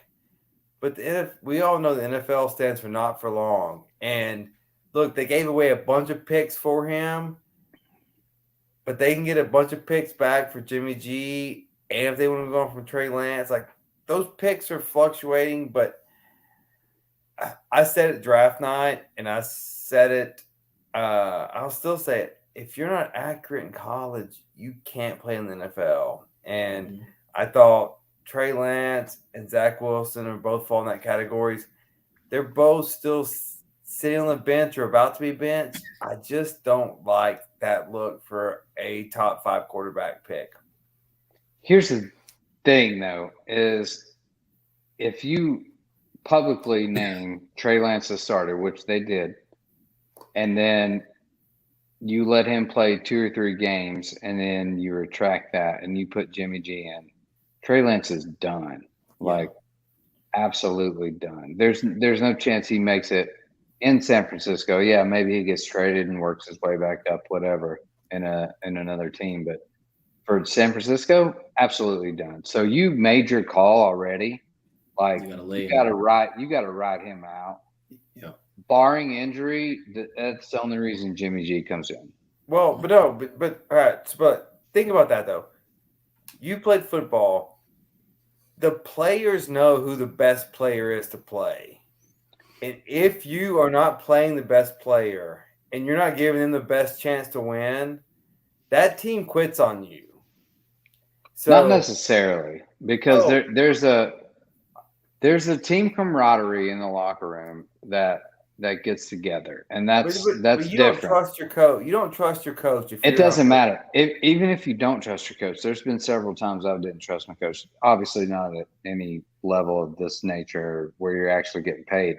This is just pure heart playing of Well, no, people. you want to people win, that you but trust. in the NFL, it's a business. Sure. It's a business. So if you Yeah. don't trust your coach, you're playing. Well, not and you want the best players out there that can make you more money, that highlight your skills and do everything they can to Yeah. better you and the team.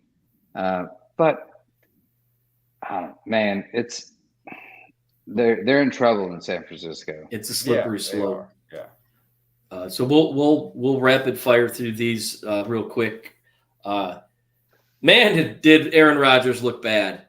I thought he was going to choke slam Watson for missing the wide open touchdown earlier in the first quarter. This team looks like they're in deep trouble in the North. Even had Sean Payton to go as far as say that the Lions could finish second to Minnesota. We've been through this before, specifically with Aaron Rodgers, the whole relax issue. But this time could be different. He doesn't have that go-to guy that could get him out of trouble like he did back then with Devontae Adams. Are we looking at the downfall of Aaron Rodgers here, Robbie? I don't want to overstate what I'm about to say, but I want to get into a realm of emergency. That Aaron Rodgers may be one of the greatest talent that is underachieved in NFL history. Look, he looks like he is in I don't care mode. Like, I don't know if he's a competitor. And that's worrisome if you're really, has he cared at all in the offseason? He won't go to OTAs, won't go to the offseason, he won't practice these receivers. Then he gets Always frustrated about when him. they can't catch his football. The nuances, and you'll watch videos about the difference between throwing a left-hander to a right-hander. It's a spin science. rate, everything. Yeah, everything takes a toll. Everything's a science, and it's to not show up, not care. He's one of the top 5 talents of all time in quarterback, and he may not be in the top 20 actual quarterbacks of all time, in my opinion. He's ruining his legacy, how he's acting and playing.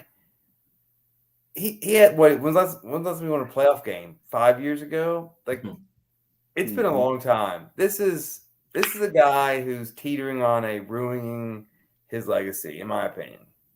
Well, you look at how he went into camp and he publicly spoke down about his receiving core, which, if you're a young guy coming in, I mean, that's a lot of pressure to begin with when you're, coming in with Aaron Rodgers as your quarterback, and then to be kind of called out in public about not such a hot start. I just think this is a situation where maybe not a lot of faith in his receivers, and his receivers don't have the confidence in him either. So it'll be interesting to see how that pans out. To me, losing Zadarius Smith on defense was a big loss, similar to Devontae Adams. And you saw Minnesota reap that benefit. He was all over Brett Favre. And to me, that defense has what it takes definitely to win the North. But, how far can they go with that defense? And Kirk Cousins just playing, mistake-free football, Brandon. All right. So the whole Aaron Rodgers thing, yes, he has called out a lot of his rookie wide receivers and newcomers. And that's been blasted in the media. But what you don't see also is that he's actually working with these guys behind the scenes. He really is, from what I've read, in camp, even after the first game. He publicly scolds them, but he also talks to him in the locker room and works with them about it. So, take that for what you will. Now, are they this passing juggernaut that we've seen in the past? Doubtful this year. Mm-hmm. But they do have a two-headed monster in the running backfield, and I think that's where their bread and butter is going to be this year.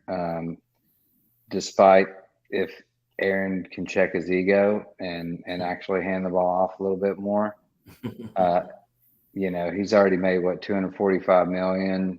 I mean, let it go. Just hand the ball off if you need to. You got two great running backs. So AJ Dillon and Aaron Jones. Yeah, and it's unfortunate. Sometimes the media portrays you a little bit different, and it's early, so we'll see. He is kind of a strange character, in my opinion, but we'll see how they go. But he is, man, one of the best talents I've seen in the NFL in a long time. Without a doubt. One thing I will note, he does have somewhat of a security blanket in Bob Tunyon back at tight end. So I look for him to see a lot more action, which could open up the edges for some success from the other receivers. Let's go to the game Monday night, which could be maybe the worst coaching performance we've seen here in a while, with Nathaniel Hackett deciding to go for a 64-yard field goal to possibly win it in Seattle. Not only did he make the wrong decision to go for that kick, he let over 30 seconds tick off the clock in the fourth quarter with 3 timeouts, which I'm yelling at the TV, call timeout. I had some money on this game. I'm not going to lie. But what was he thinking by going in his mind that, I'm going to send my kicker out to make possibly the second longest kick in NFL history? What do you think went through his mind? Is this a rookie coaching mistake, or what do you think, Robbie? I mean, to a very basic level and just a very simpleton level, had these people never played Madden? I don't understand. You laugh, but seriously, we all learn time control. Sure. We learn time control, timeout control from playing Madden. Do you not understand if you have 60 seconds left and even if you miss, try to get timeouts and try to do something. This was a disaster. You had Peyton Manning calling timeout 62 times on the Manning cast. But this was just an embarrassment. And a 64-yard field goal when you paid Russell Wilson $250 million to come through on this play. And look, you can almost, I don't remember what hash mark it was on, but if it you can roll right with a run, pass, deep pass option, and Russ Wilson can almost get 5 yards if he has to every single play. And so that was it was a bonehead decision, and why Russ didn't stick up more for himself.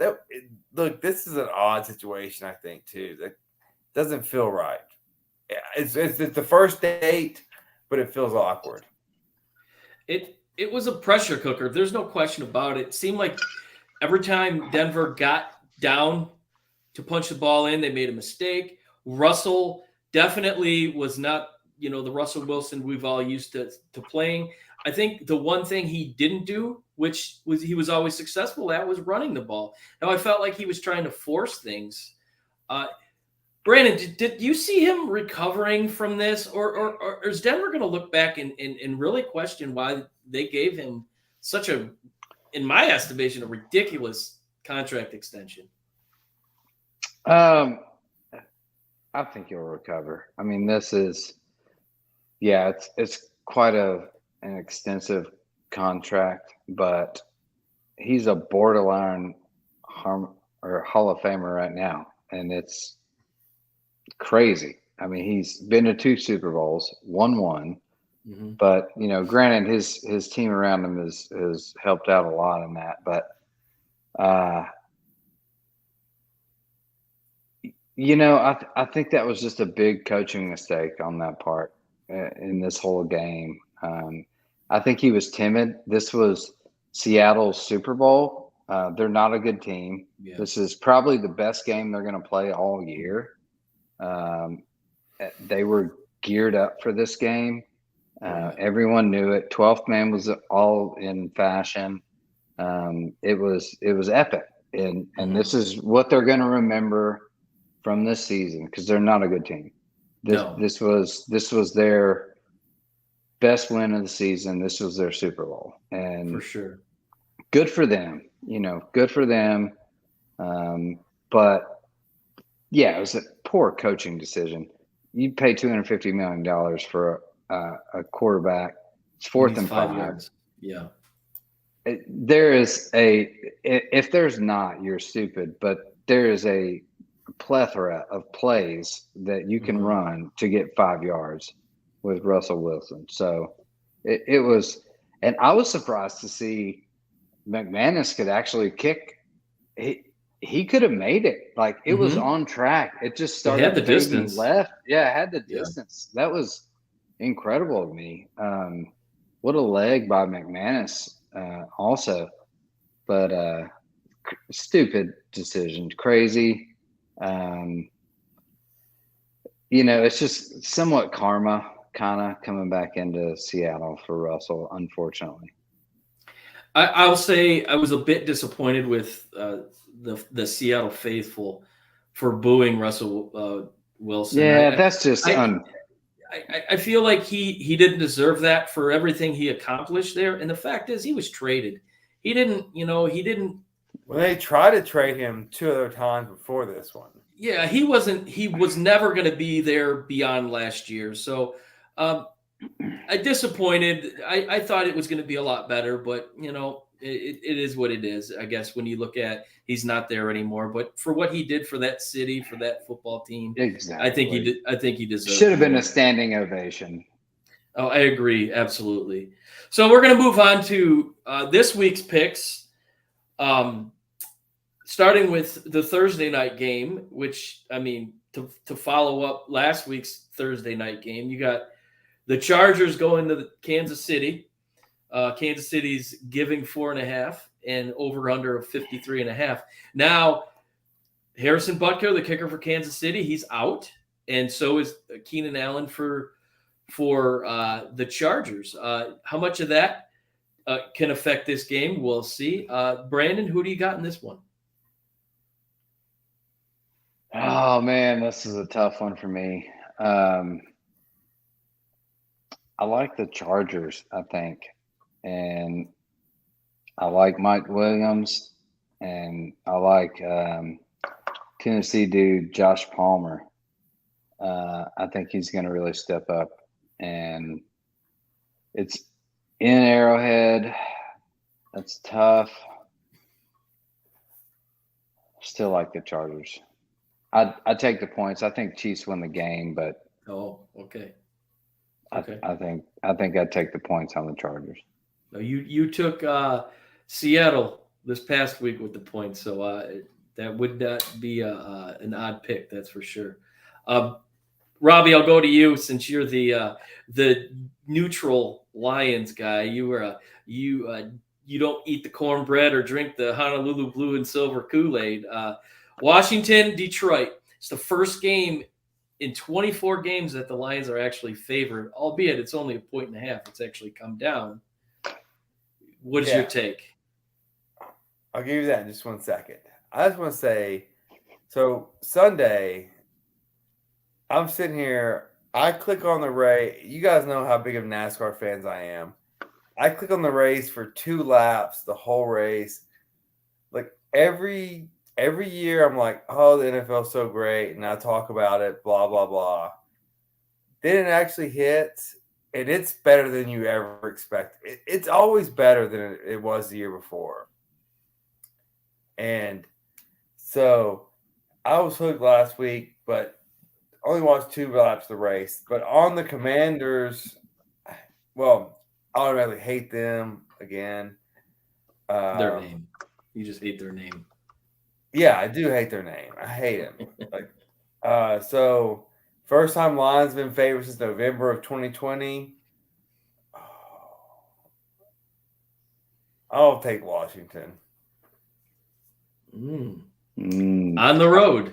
On the road. Yeah, because Detroit is. That's Detroit. bold. Hey, I got Is the it Lions bold? all day.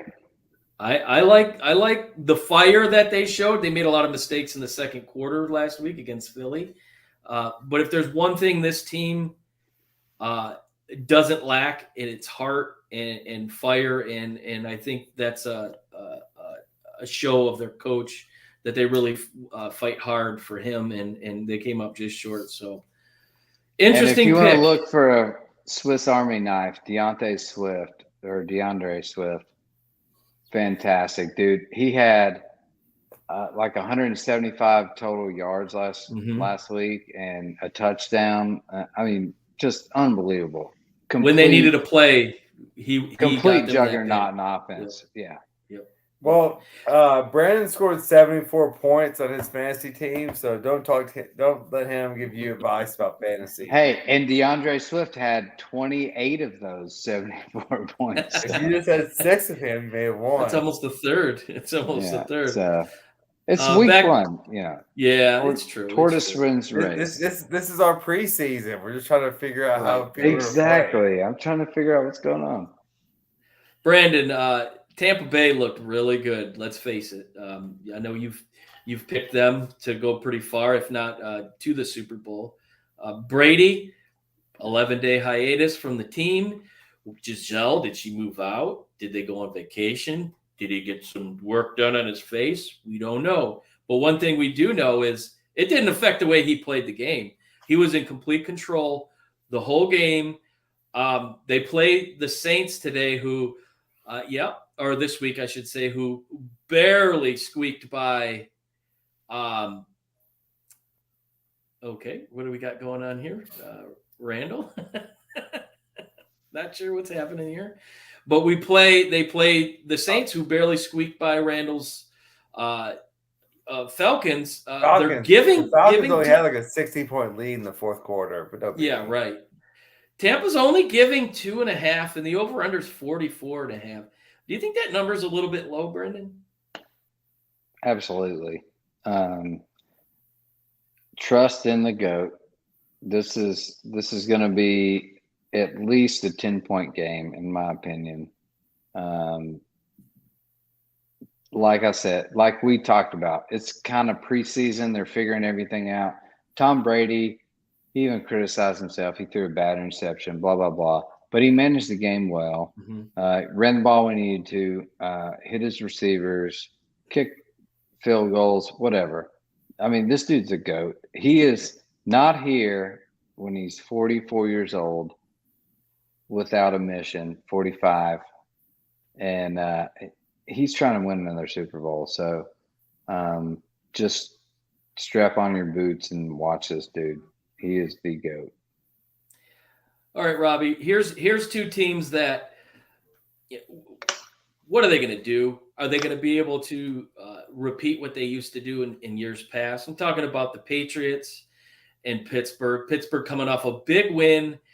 Cincinnati, albeit at a big cost, losing TJ Watt for could be the whole year. We're not sure. Flip side, New England, Mac Jones got a back issue. They're not really talking much about it. It's hush-hush.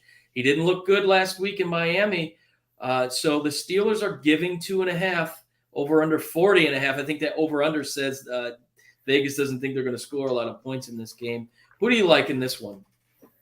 Well, one I can't believe is no longer named Heinz Field. That was the perfect place for a football sponsorship.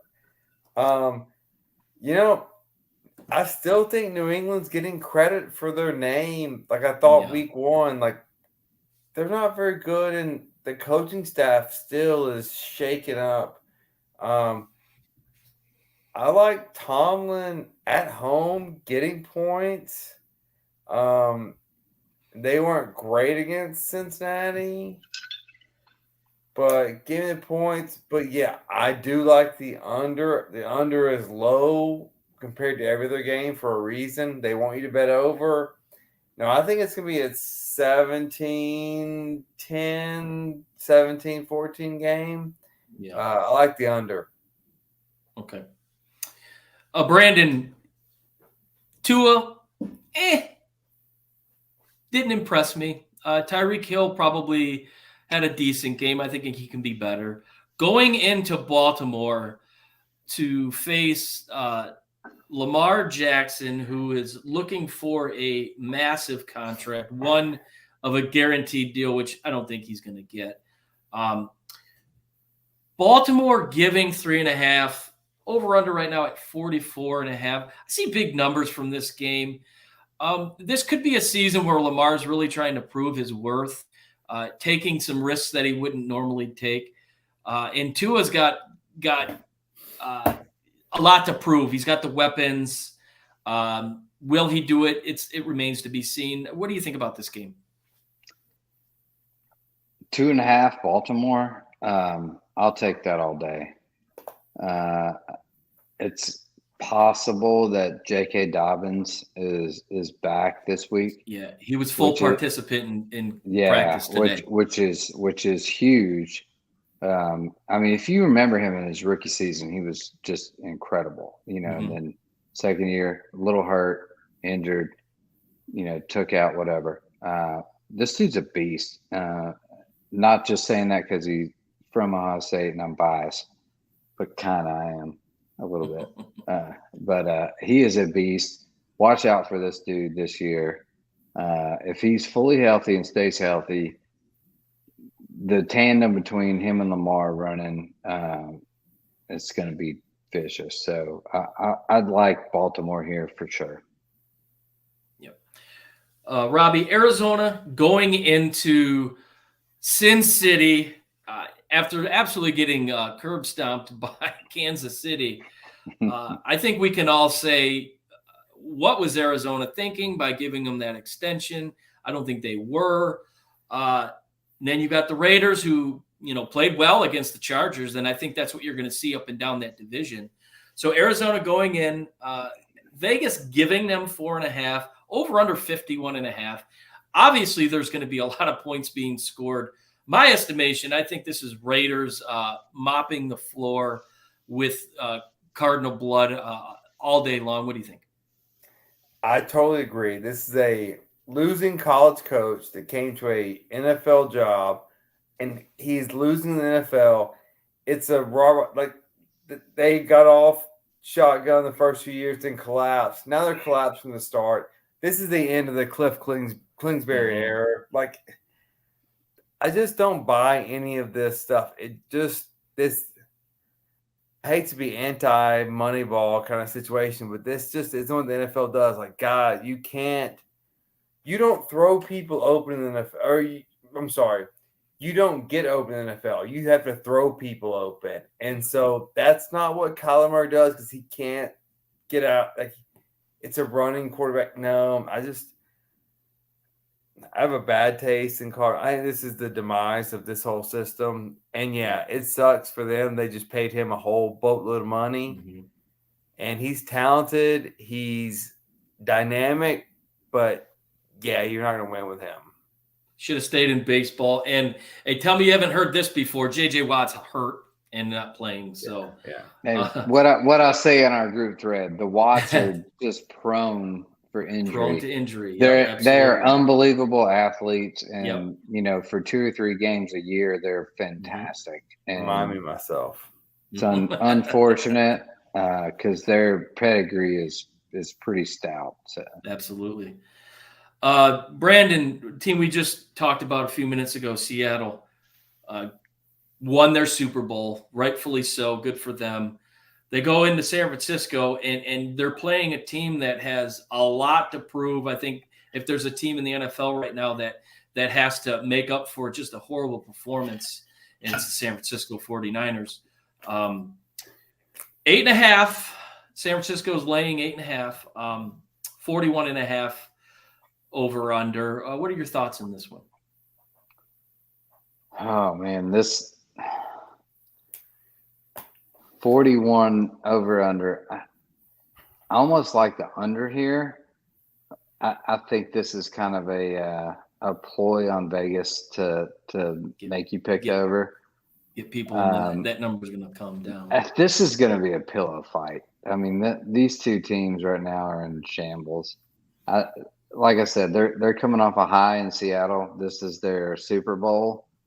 They played a fantastic game. I've never seen Geno Smith look so good. And you won't ever see that again, probably in your lifetime. So they were amped up for this all season. I think they're deflated. It's going to be, try and get through this kind of game. I like the under. I'll just stay with that. Okay.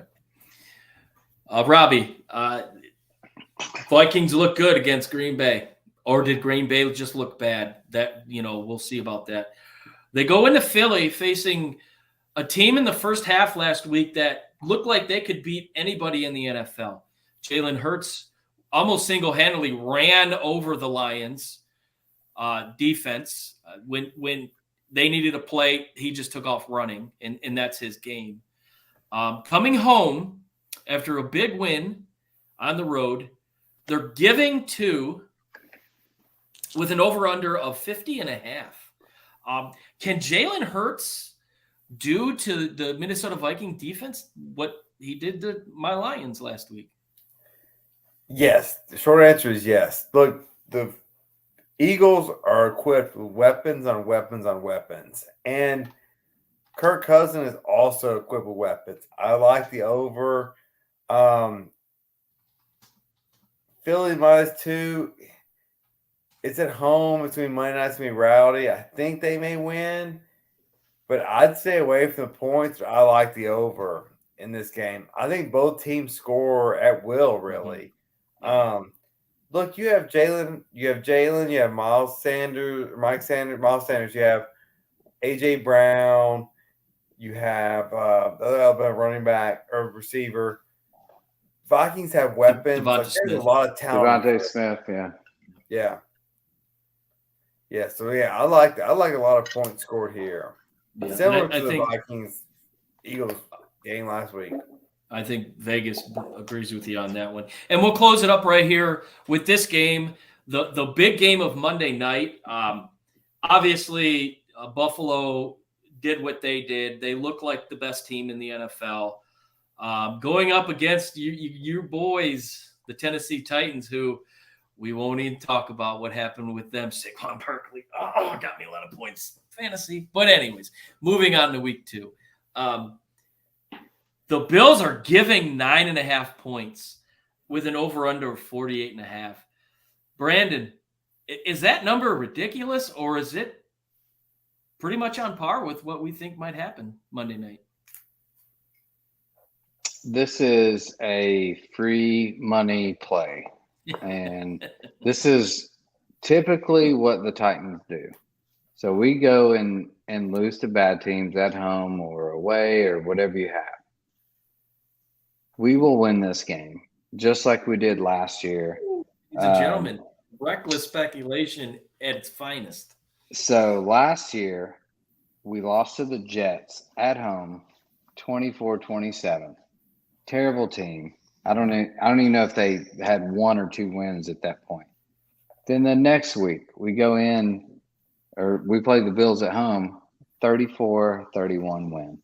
Yeah. This is typical Titans, just like we called it last week.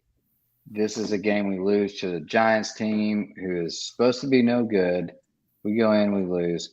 Should have won the game. Yeah, we've got kicker problems. # kicker problems.